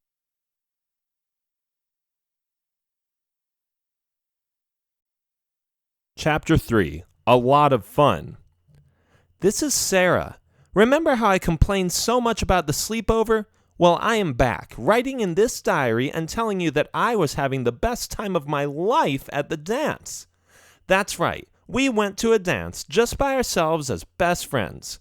Don't get the wrong idea here. If we could have hooked up with a hot guy, we would have, but nobody we knew was available or willing to take us. I didn't care. I loved dancing, and going there with my best friend Shelley was invigorating. We met each other in front of the nightclub. The place looked big. I was pumped up and ready to go inside. The music was audible on the outside of the building, and all kinds of cool, dressed-up people went inside. I saw her. She looked good. She greeted me by apologizing she was late. "Sure," I said. "Let's go." "Wait," she said. "Let me check if I have everything." She put her hand in her bag and lifted it up to her face, checking every item to make sure that she didn't forget anything. I was getting cold, so I jumped up and down already, eager to go inside. "Okay, I think I remember to take everything," she said, "but I don't know if these Tylenol pills will be enough if I get a headache." "That's okay," I said. "If you can't take it anymore, we'll just go home. Now let's go." "Okay," Shelley said. We ran towards the entrance. Well, I ran towards the entrance, dragging Shelley with me. I don't know why she didn't just keep moving, but I think I was helping her by energizing her and pulling her towards our destination.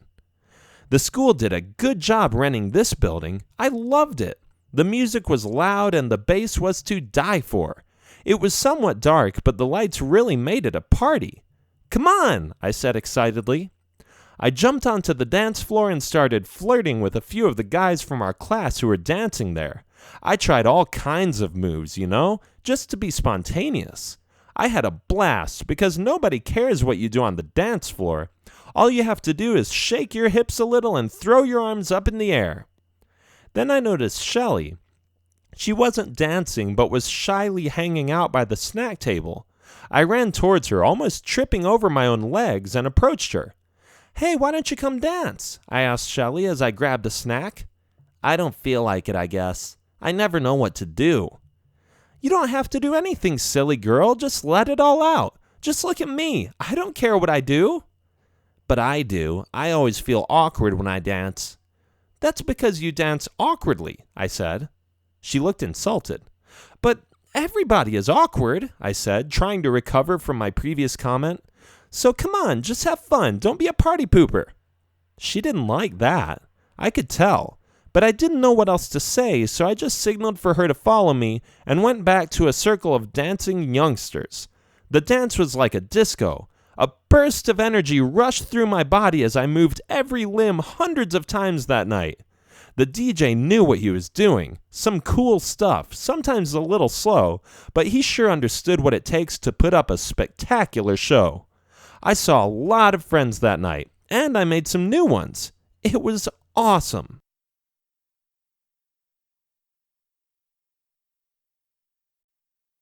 Chapter 4. Nothing to it. This is Shelley. I went to the dance with Sarah yesterday, and I have to admit that I expected to have a better time there. I hated it. Let me just start off by saying that I was late. I hate being late. Sure, you can go inside at any given time, but I wanted to be there around 8 p.m., not 8:15 p.m. So yes, I was already a little agitated because I couldn't get there in time. It was all because I took too long deciding what dress I was going to wear. Whenever I go to these dances, I feel like I have to wear the perfect outfit to represent some class and intelligence. So when I came there, I felt a little uncomfortable. I was late, and I still didn't know if I had chosen the right dress.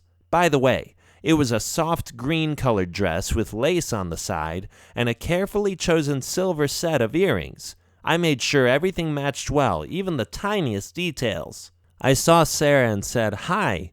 I wasn't too sure about what she was wearing. Her lipstick didn't match her eyeshadow and blush. Her hair was put together sloppily and kept together by a cheap ribbon. And her dress?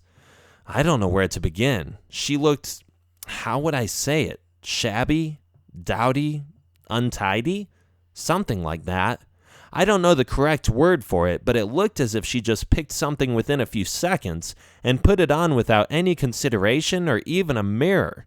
Oh well, her choice, I guess. She dragged me inside the building. I was a little annoyed by that since I already indicated that I was coming. I just didn't want to be pushed around. It smelled weird inside. I couldn't get over the musty air and I had to go to the bathroom. An empty stomach didn't help either, so I went to the food table. I stuffed a few snacks into my mouth and looked at the crazy idiots who were trying to show off what they could do on the dance floor. It was pretty pathetic, actually.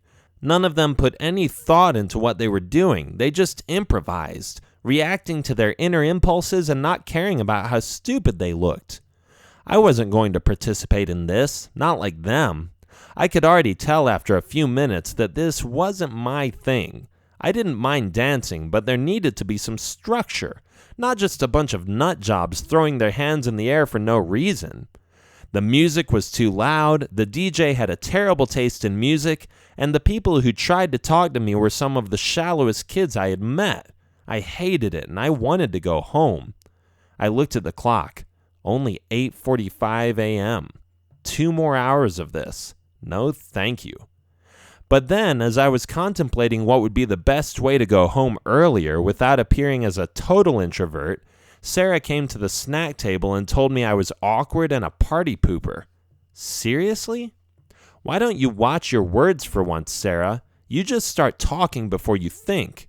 It's not very nice to call me awkward, and yes, I hate the party, but that doesn't mean I am spoiling it for anyone. You seem to do okay with those brainless balls of energy bouncing up and down to a monotonous beat that goes on forever. I was fed up, and not just with snacks. I had enough of this dance, and I was going home early.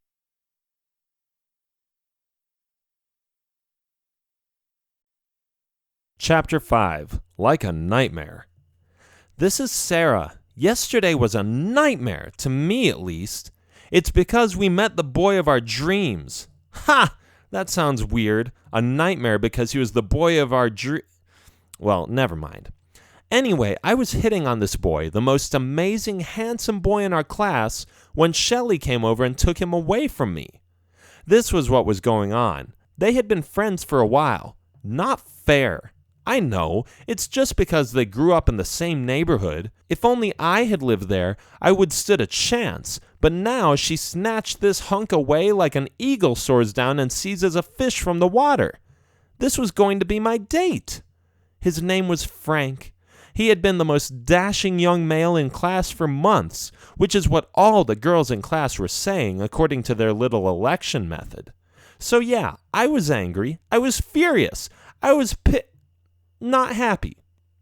"Hey, Frank," I said as I was nervously playing with my hair. "I love your shirt. I have one in the same color. Is that your favorite?" He smiled. Oh, that smirk that tilted to the left side was so hot, like a powerful, confident little lion who had everything under control. It's definitely something that captures my attention immediately when I see a boy that I like. And unlike the dozens of boys I've had crushes on, this one looked more like a keeper. This one was better. I just knew it. "Yes, it's my favorite," he said. "It's my favorite too," I said, wondering if I was lying. But before I could say another word, Shelley interrupted us. "We were going to the park," she said. I was shocked. How could she do this to me? Didn't she notice that I liked Frank as well? What was she trying to do here? Frank said goodbye while Shelley took his arm and put it around her. I had never seen her take so much initiative. It just wasn't her. But no matter what I thought, the truth was that my backstabbing friend took away my chance to ultimate happiness and bliss. I watched as they disappeared from my vision and walked to the city park. How dare she?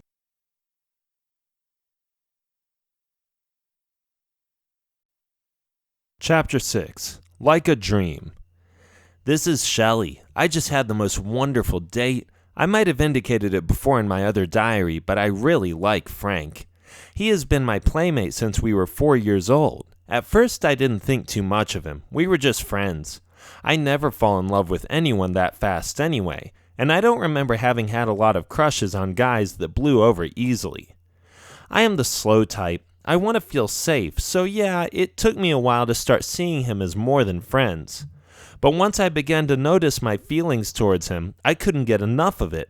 I couldn't get enough of him. I tried to contact him more frequently, setting up dates, specific times to call and talk on the phone, or see him at school. He wasn't as well organized as I was, but I didn't care. I had finally admitted that I had fallen for him, and this was going to be my goal, to warm him up to me.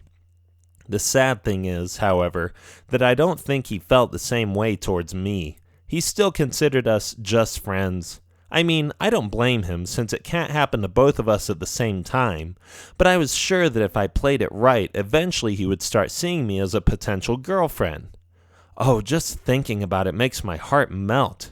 Being in his arms, with his warm body temperature radiating as we cuddle a little, and I put my head on his soft, fluffy sweater. I dreamt about it daily. And that day it would happen. We would go to the park. It was going to be wonderful and cozy and romantic. I arrived at the agreed location. Hey, was that Sarah?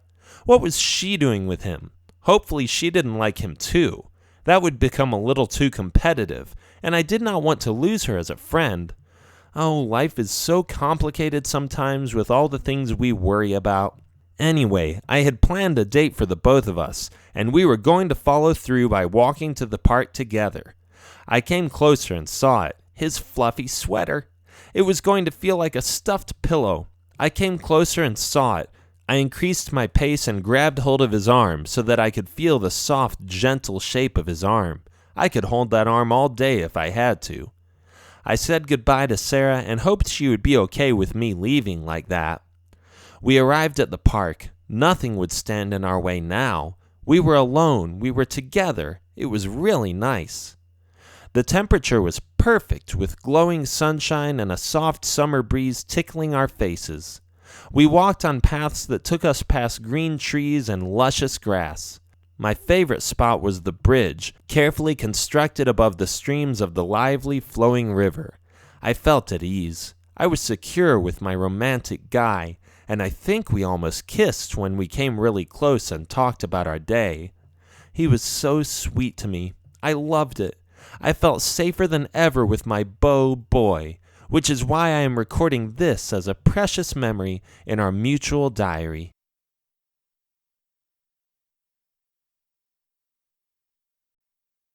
Chapter 7. New Clothes.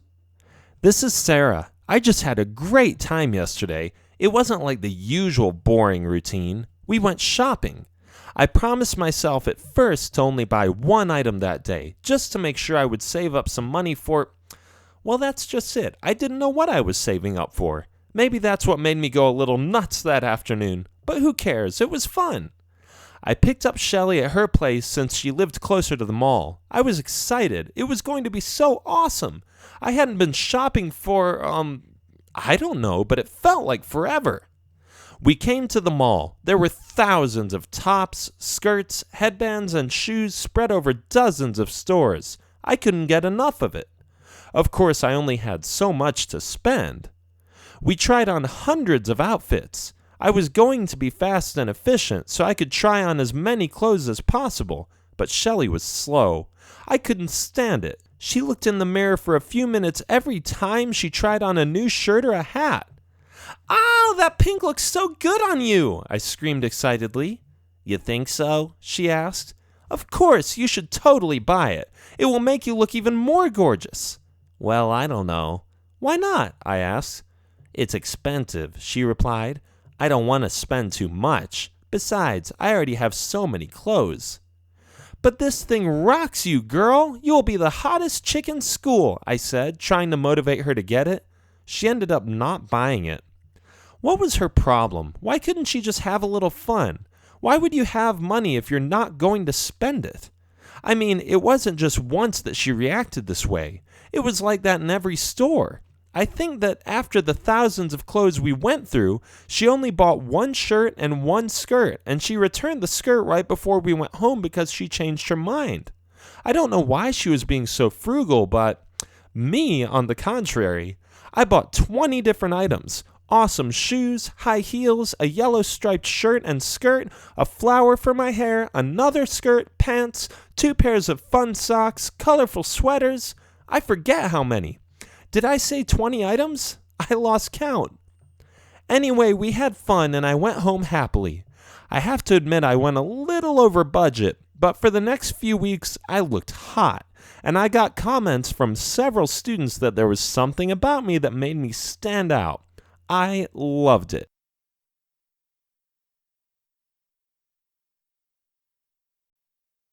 Chapter 8. Too expensive. This is Shelly. I went shopping with Sarah recently. I was a little worried she was going to spend too much in the first place. She often does. But I was going to watch our wallets. When she picked me up, she had this look in her eyes as if she was going to purchase the entire mall. Well, it was up to her, but I wasn't going to have any part of that. I had $10 to spend, and that was pushing it. Sometimes I wonder if it's ever going to go somewhere. I am somewhat concerned about her future. If she keeps this spending pattern up, she'll end up being broke or in debt someday. We arrived at the mall. It was a giant mall with approximately 125 stores. I counted them as we walked through it. Some of the stores were big, others were just tiny, focusing on a smaller niche market and a specific target group. I was on to their sales tricks. They had prices with huge discounts, but I knew their tactics. They increased their price by 50% and then give you 50% off, so that you still end up paying the same amount for the item you want. Perfume stores were like a brainwashing wave whenever we entered them. A saleswoman would come to us and let us try all kinds of different scents, only to offer us a more expensive one after that. If you subscribed to their deceptive year plan, you could get several discounts, but you have to commit to buy a certain amount, which I really didn't feel like doing. It was all just a big money-sucking conspiracy, that mall. And hey, what's wrong with just enjoying myself by walking around and looking? Window shopping is the best. But we didn't window shop much. I was pretty annoyed with Sarah's spending spree. I thought it was irresponsible. She would fall for these sales pitches, buy impulsively, and decide too quickly. If she would have just put a little more thought into it, I am sure she would have been more satisfied with what she bought and have more of her hard-earned money in her wallet.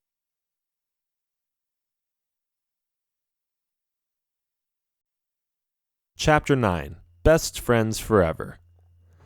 This is Sarah. We just looked at each other's entries. I know, we promised not to, but we were too curious. We couldn't keep it together anymore. Well, Shelley was pretty disciplined and said that we should wait and plan it out. This is Shelley. Yeah, I was keeping myself from peeking, but Sarah was too eager to find out what I had written about those days when we put down our feelings. Anyway, as we read what we wrote, we found out that we are very different, and that's okay. I love Shelley. She is always thinking of others, and she helps me contain myself a little when I go overboard. I am so happy with Sarah. I know that I can be a little stuck in my routine sometimes, and that I think things through so much that it becomes a compulsive habit. But when I am with Sarah, it helps me relax and let go a little. She is a lot of fun. I'm not always responsible, and sometimes I act on impulse, and even though I know a lot of peers admire my charisma, I don't think about what I say all the time. Shelley helps me reflect on what I did and perfect my behavior. I am so grateful to have her as my friend. By the way, Frank went steady with some dumb, fickle chick. He can have her. We are going to stick together as friends. Yeah, Frank. I really don't care anymore either. He is fun to hang out with, and sometimes I still have trouble letting go, but I treasure the years we spent together as friends. I understand that he wants to move on now. But to get back on topic, when I am a little too sensitive, I can always rely on Sarah to toughen me up. She's like a coach, a motivational speaker of some kind. And when I feel guilty that I'm having fun, I know it sounds horrible, but sometimes that's how it is. She comes with this brilliant idea of what to do and forget about all my worries. Most of all, I know that we will be BFF, best friends forever. With love, XXX, Sarah and Shelley.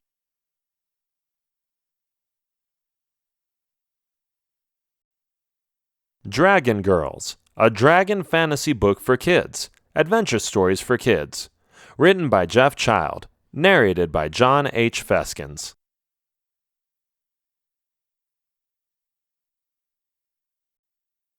Introduction. This story is about two girls named Mindy and Mandy. They live in a small village where hardly anything ever happens. They hang out with and face the hardships of school and boredom.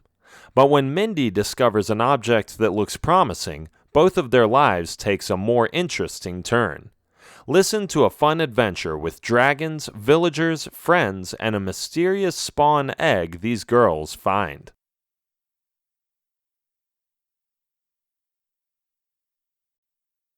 Chapter 1. Life in the Village. Mindy was sick of it. She threw her hat on the floor in frustration.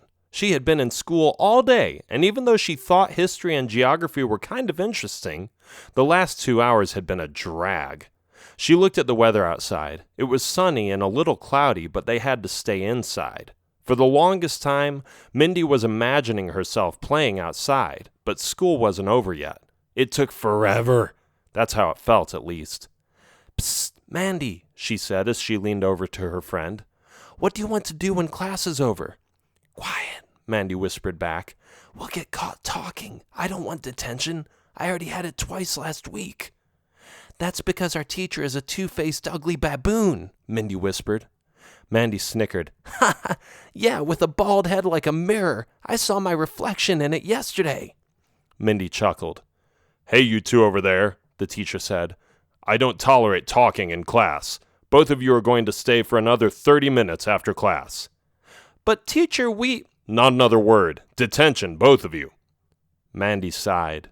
She tried so hard to not do anything that would get her into trouble, but when Mindy called the teacher a baboon, she just couldn't resist joking around.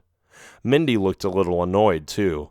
30 minutes sounded like a lot, especially since the weather was so lovely. After this, there were no more disturbances. Mindy and Mandy kept quiet. They were unsatisfied with the verdict of their little indiscretion, but there was nothing they could do about it. When class was over, Mindy and Mandy went to the detention room. There they had to write 100 sentences in their notebooks. When they were almost done, they looked outside and saw, to their displeasure, that the weather had changed. "Oh no," Mindy said. "I really wanted to play outside. What happened to the sun?" "I guess it left," Mandy answered as she watched through the window, seeing the rainy clouds pour out water on the earth. "Stupid sun, come back!" Mindy shouted. It didn't help. They had to walk through the rainstorm or stay in the school building. "Want to stay?" Mindy asked. "No way," Mandy said. "I want to get out of here." "But it's raining. We can't do anything outside anyway." "Any place is better than school," Mandy said. "I guess you're right," Mindy admitted. "Let's go." They overlooked the village from the top of the hill, the village they lived in, the village that was built against a hill and had now turned into a giant mudslide. It looked scary but fun at the same time. Mindy and Mandy looked at each other. They looked behind them. Most of the school personnel had already left. When the two swung the door open, they gazed into the distance as the loud thunder and intense bright lightning appeared in front of them. "What do you think? Are you scared?" Mindy asked. "Ha ha ha! Are you asking this because that's what you are?" Mandy asked back. "I say let's just go." She jumped down and slid down the rapid river of mud and rain, not caring about her clothes getting dirty. Within seconds, her entire attire turned from pink into a brownish black, and her friends soon followed. "Whee!" Mindy cheered joyfully. "This is the best!" Their speed increased, and they zigzagged around trees, rocks, and houses. The farther down they were, the faster they went, and the longer they were in the mudslide, the harder it was to control their movements. "Hold on!" Mindy shouted through the bolstering, crackling thunder. "We're almost home!" But she missed, and so did Mandy. "Whoa!" they both yelled. The two girls were now sliding past the village and had already seen the outside streets flash before their eyes without being able to grab hold of something to keep them from descending even farther. They became a little scared, not knowing where they would end up. "We're going to drop into the valley beneath the village," Mandy said nervously. "It's okay, I've been there before," Mindy shouted back. "Wah-ha!"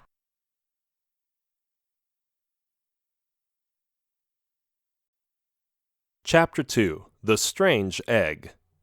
Splat! Mindy and Mandy dropped into a puddle of mud and quickly swam up to the surface. They coughed and panted and got out of the puddle. "That was fun," Mindy said. "Yeah, but how are we going to get home?" Mandy asked. "Oh, no worries. Just wait until the rain is gone." "Sure. Let's have a mud fight in the meantime." And the battle started. They splashed each other by kicking their feet at each other, throwing mud into each other's faces, and hiding behind the trees in the swampy forest area they were in. It was a lot of fun, because the rain made it that much more adventurous. After about 2 hours, it finally stopped raining.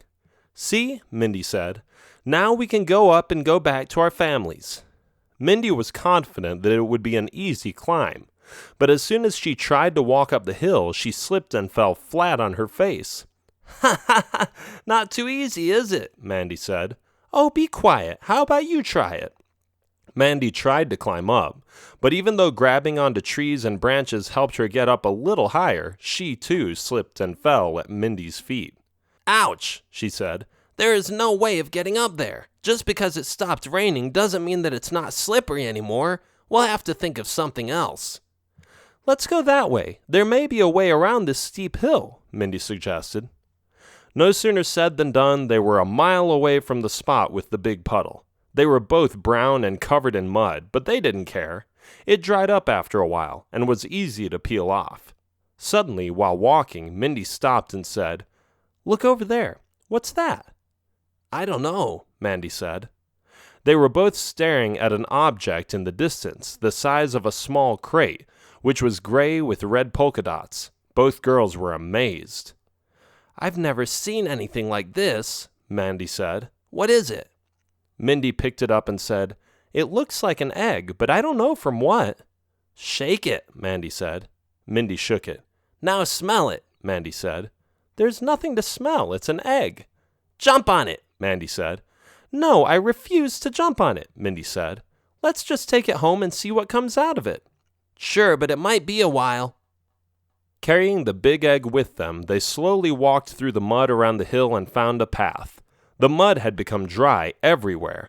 The sun was shining again, and a rainbow became visible on the horizon. The two girls were having a good time, singing songs and telling each other jokes. They switched off, taking turns and permitting each other to carry the strange egg. When they followed the path for another hour or so, they reached the village. "There it is. I told you," Mindy said. "Okay, you're right," Mandy said. "But who is going to take care of the egg?" "Can I?" Mindy asked. "I am so curious. I want to know what kind of animal is inside." "Sure," Mandy said. "I don't want to go through all that effort, but I will give you the egg on one condition. Be certain to tell me immediately when it hatches." "Deal," Mindy said. "See you later." "See ya." The two girls went separate ways, one with the mysterious egg and the other without. Mindy came home. She didn't want anyone else to know about the egg, so she hid it in the barn next to her house. Since her parents were farmers, they owned a big barn with large stacks of hay in it. Mindy figured it would be safe there. She put the egg away and said, "Don't go anywhere, little baby. I will be back every day to take care of you." As soon as she entered her home, her mom went nuts. "Mindy, what happened to you? You were supposed to be home 3 hours ago, and why are you so muddy? Don't you realize you just ruined your clothes?" "I'm sorry, Mom. We slid down the hill and ended up in the valley beneath the village." "You what?" "It wasn't our fault. It was just raining heavily. It was a storm out there." "Yes, I know. But wasn't there a way to avoid the rain by staying at the school, perhaps?" Mindy shrugged. "Like I said, I'm sorry." "It's okay, honey. I am glad you're back. Now take those clothes off and go take a bath. I will get you some new ones in a minute." "But I'm hungry," Mindy said. "I don't care. You're not eating in those clothes. Come on, hurry up." Mindy took her clothes off and put them on the floor. She jumped into the bathtub, and her mother filled it up with warm water.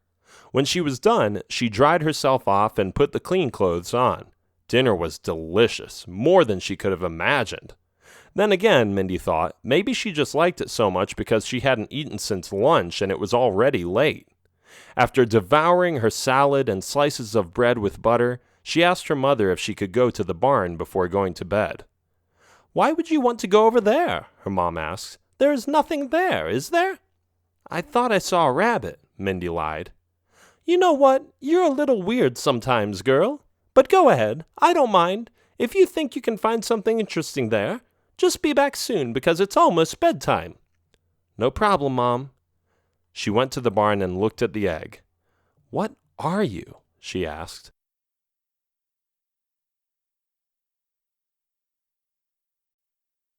Chapter 3. A New Buddy. The next day, Mindy got up fast. She was excited to go see the egg. It was a Saturday, which meant she had the entire day to play instead of having to do boring schoolwork. She ate breakfast and ran into the barn. Good timing, she thought, because in front of her there was some movement. "Come on, buddy, you can do it," Mindy said, encouraging the egg to hatch. "Come on, come on." Suddenly, a claw came out of the egg. "Whoa," Mindy said. "What the?"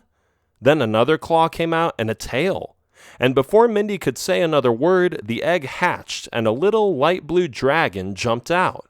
It looked rough on the edges, and its skin was rough on its stomach and head. It had 2 tiny yellow horns and a queer spike on its tail. "Wow, a dragon," Mindy said. Mindy thought it would be fun to pet it, so she did. The dragon came closer and licked her face with its strange tongue. Mindy laughed. "Take it easy, buddy. I'm not your mom." But the baby dragon didn't know any better. It jumped on Mindy and smiled, making playful dragon noises and turning around. "Are you a boy or a girl?" Mindy asked. She tried to look between the dragon's legs. "Definitely a boy," she said after a few seconds. "I am going to name you, I guess I don't have a name. We should ask Mandy and decide together. Stay here, little baby dragon. I am going to get my friend." She signaled to the blue dragon to stay in a corner and put some hay and boxes in front of him. "Don't go anywhere. I'll be back soon," she said. After a while, she came back with Mandy. "So what is it?" Mandy asked. "I just asked you 10 times already."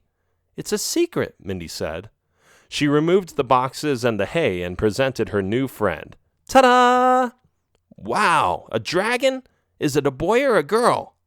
"It's a boy. I wanted to get you to think of a name." "Gorith," Mandy said. "What?" "Gorith. I think the dragon's name should be Gorith." Okay, Mindy said as she thought for a moment. "Gorith it is. Sounds good to me."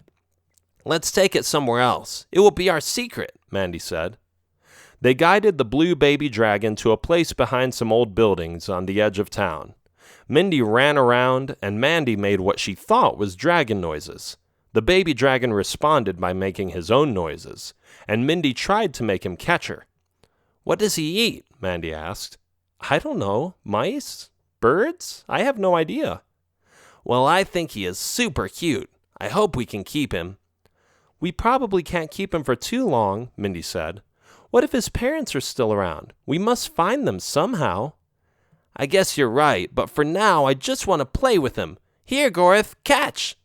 Mandy threw a stick away and hoped for a reaction. Nothing happened. Gorith stood there looking at the two girls as if to say, "Do you really expect me to go after a useless stick?"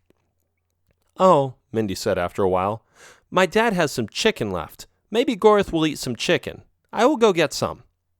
She ran home and made sure Mandy stayed with the baby dragon.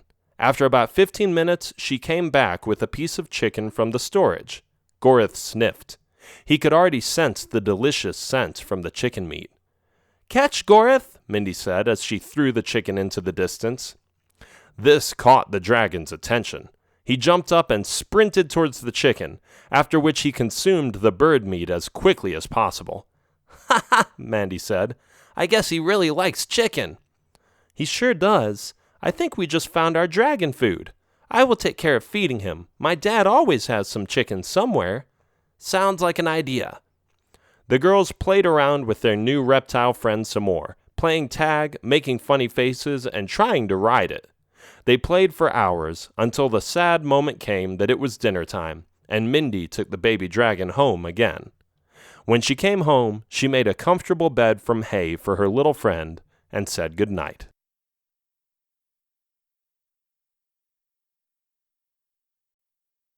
Chapter 4. Gone. When Mindy woke up the next day, she was pretty excited again. Since it was Sunday, she would have the whole day to play with the blue dragon and involve Mindy in the process. She got up, ate breakfast even faster than the previous day, and ran towards the barn. "Gorith, I'm back! Let's play!" she exclaimed enthusiastically. She moved the boxes aside and looked. "Huh?" He wasn't there. "Gorith!" Mindy shouted again. Nothing. Not a single sound came from the barn. "Gorith! Gorithy!" Again, nothing. "Odd," Mindy said. "Where could he be?" She looked underneath the hay, she looked behind the barn, and under the trees in the backyard. She checked beneath the crates next to the house. She even went to the storage room to see if Gorith had maybe been there, stealing chicken from her parents. But she just couldn't find the little blue dragon. Then she saw Mandy. "Hey, Mandy!" Mindy shouted. "Where is Gorith?" Mandy asked. "He is missing. I can't find him anywhere." "Well, he should be around here somewhere. Why would he leave? Did you feed him this morning?" "No, he was just gone. I haven't seen him all day." They looked again, inside the house, at the site with the deserted village buildings, and even in and around Mandy's house. But the dragon was gone. Gorith had left, and they were alone. Mindy began to cry. She got a little attached to the innocent creature, and she was sad that he had left. She even blamed herself for a moment, but Mandy assured her that it was nothing personal. "I want Gorith back!" Mindy cried. "We'll find him," Mandy said. "Don't worry." She patted her friend on the back and stayed with her for a while. Then she went home.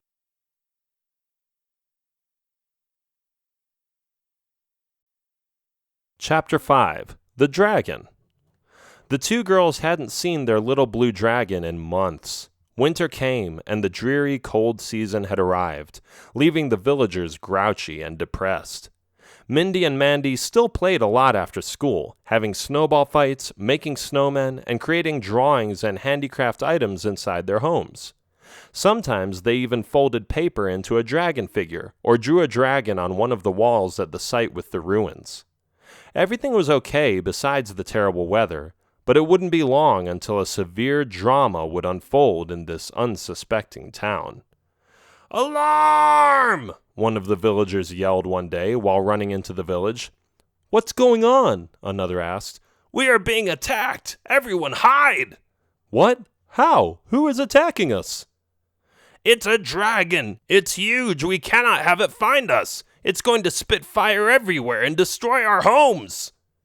Word traveled fast. The message spread across the village within minutes.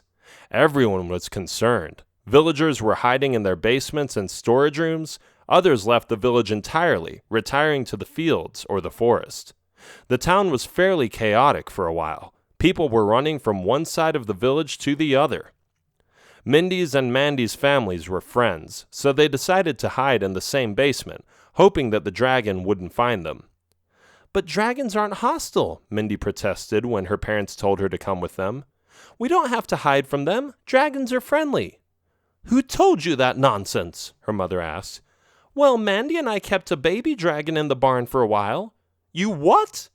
"We had a small blue dragon, and it didn't do anything against us. It was nice, and it ate chicken."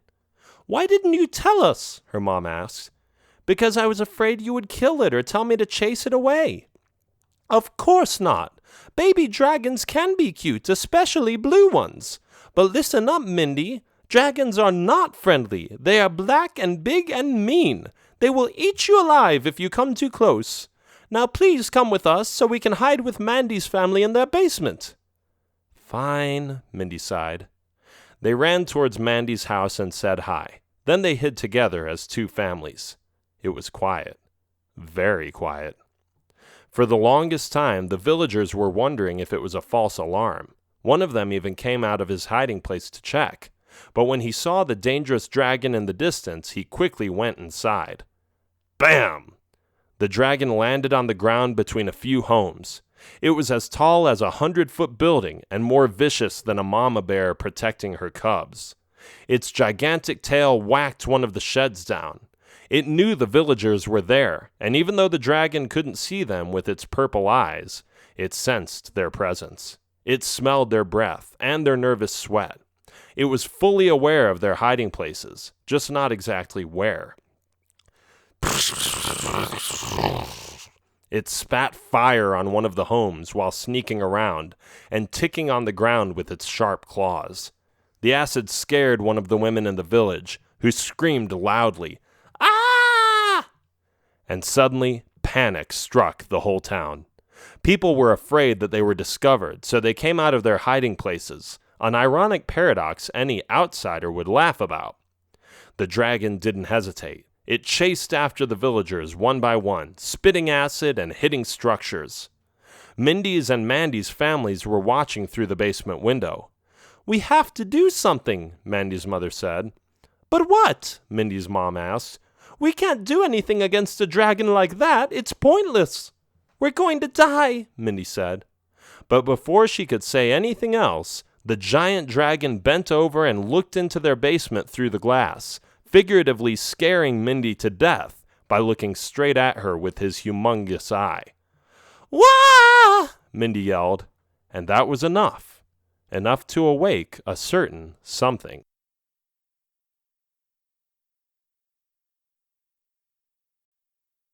Chapter 6. Rescued. "It spotted us! We have to get out of here!" Mindy's dad exclaimed. "If we stay, it will crush this house or spit acid through our windows. Let's go! Other side now!" The two families ran up the stairs and out the door on the other side of the house. For a second or two, they felt relieved. But when they saw the dragon walk around the house and get in front of them, they lost all hope. "Take me," Mindy's dad said to the dragon. "Just take me and leave them alone. Go, honey, take the children." The dragon squinted its eyes. Looking down on the families, it could only see what it wanted, a lovely snack to chew on. It cracked a smile, put its arm with its sharp claws back, and was about to hit the family to the ground when... thud! The dragon was struck down, beaten by another creature until it fell with its face in the sand of the village road. It turned around. In front of the dragon stood another dragon, but not just any dragon. A blue dragon with yellow horns and a spike on its tail, and it was colossal. It was just as big as the dragon. "Gorith!" Mindy cheered. "You came back!" That's Gorith?" Mandy asked. "He is huge. Wow." "I guess your little baby dragon grew into an able, strong one, didn't he?" Mindy's mom said. "Go get him, Gorith!" Mindy shouted. "Beat that dragon so hard that it will never come back!" The blue dragon looked at Mindy as to acknowledge her presence, and then looked at the dragon he had just beaten to the floor. The dragon huffed and puffed and got up on its feet. The duel had begun. Two dragons were engaged in battle, one a brutal monster ready to devour its prey, the other eager to protect the little girls who had taken care of him the first day of its existence. Slowly they walked around each other, reluctant to make the first move. But then the dragon attacked Gorith, who quickly stepped aside and watched as the dragon dashed with its head into a deserted building. The dragon got up and spat fire at the heroic blue dragon, but Gorith spat fire back and completely scourged the other dragon's fire because it was hotter. Then he came at the dragon and slashed with its sharp claws. The dragon got scratched and was bleeding a little, but the evil monster wasn't done yet. It quickly turned to the civilians behind it and looked at them. "Ah!" Mindy and Mandy screamed. However, Gorith would not have this. He flew over the dragon and landed in front of him, in between his friends and the awful creature, as to say, "Get your stinky paws off my family." The fight continued. Another blow, another whack in the face, and a bite in the skin were the simple consequences of this epic battle between two mythical beings. Nevertheless, the final blow was something the dragon didn't see coming. Gorith hadn't used its sharp tail yet. The tail went sideways, then forward, and then... boosh!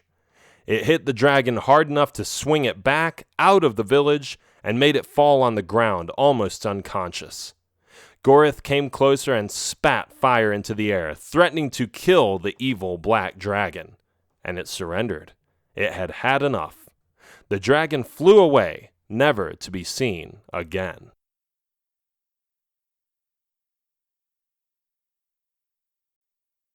Chapter 7. Back to the Parents. Mindy ran at her favorite dragon and gave him a hug. Mandy was right behind her. "Well done, Gorith," Mandy said. Their parents were still in awe. They didn't expect their young daughters to interact with an enormous dragon like this. "So you raised this dragon?" Mandy's mother asked. "Just for one day," Mindy said. "Apparently he has a good memory, right, Gorith?" Gorith made a weird dragon sound, kind of like a seal, they figured. The other villagers slowly came out of their hiding places to take a look at this sudden turn of events. Some women fainted, and children were hiding behind their fathers. Others simply tread forward and observed the giant creature. "Well done, girls," the town's mayor said. "You certainly helped us." "Oh, it was all Gorith," Mindy said. "You have some brave daughters, madams," the mayor told their moms. "Gorith, what are you doing?" Mindy asked. Gorith grabbed her with his hand and put her on his back. Mindy looked happier than ever before. Was her dragon giving her a ride? This was awesome. "Can I come too?" Mandy asked. The dragon grabbed her as well and put her on his back with Mindy. "Let's go!" Mindy yelled with a big smile on her face. Her mother said. "It's okay," her dad assured her. "He's not going to drop them." And up they went. Gorith soared up and flew in circles, over the forest and above the mountains. The two girls were having a blast, throwing their hands in the air and shouting with joy. But then they saw something else. Two other dragons with the same skin color flying right at them.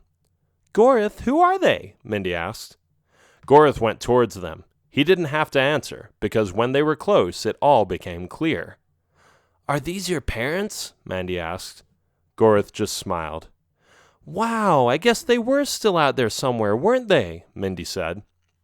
After a little tour in the area, they returned to the village, where all of its citizens stood back and watched in amazement as the two girls landed on the ground on the back of a blue dragon, with two other, bigger dragons next to it. They jumped off and walked towards Gorith's face. "Thank you, Gorith," Mindy said. "You saved the village. I will always remember you." She kissed him on the forehead and stepped back. Then Mandy stepped forward and said, "You are the best dragon I've ever met, Gorith, and I've met quite a few." "Oh, who am I kidding? Actually, you're the only dragon I've met, but oh well." She tapped him on the forehead as a friendly gesture and went back to her parents. The three dragons flew off and disappeared in the distance. "Two little girls and a blue dragon," the mayor mumbled. "This will be the story of the century." The end.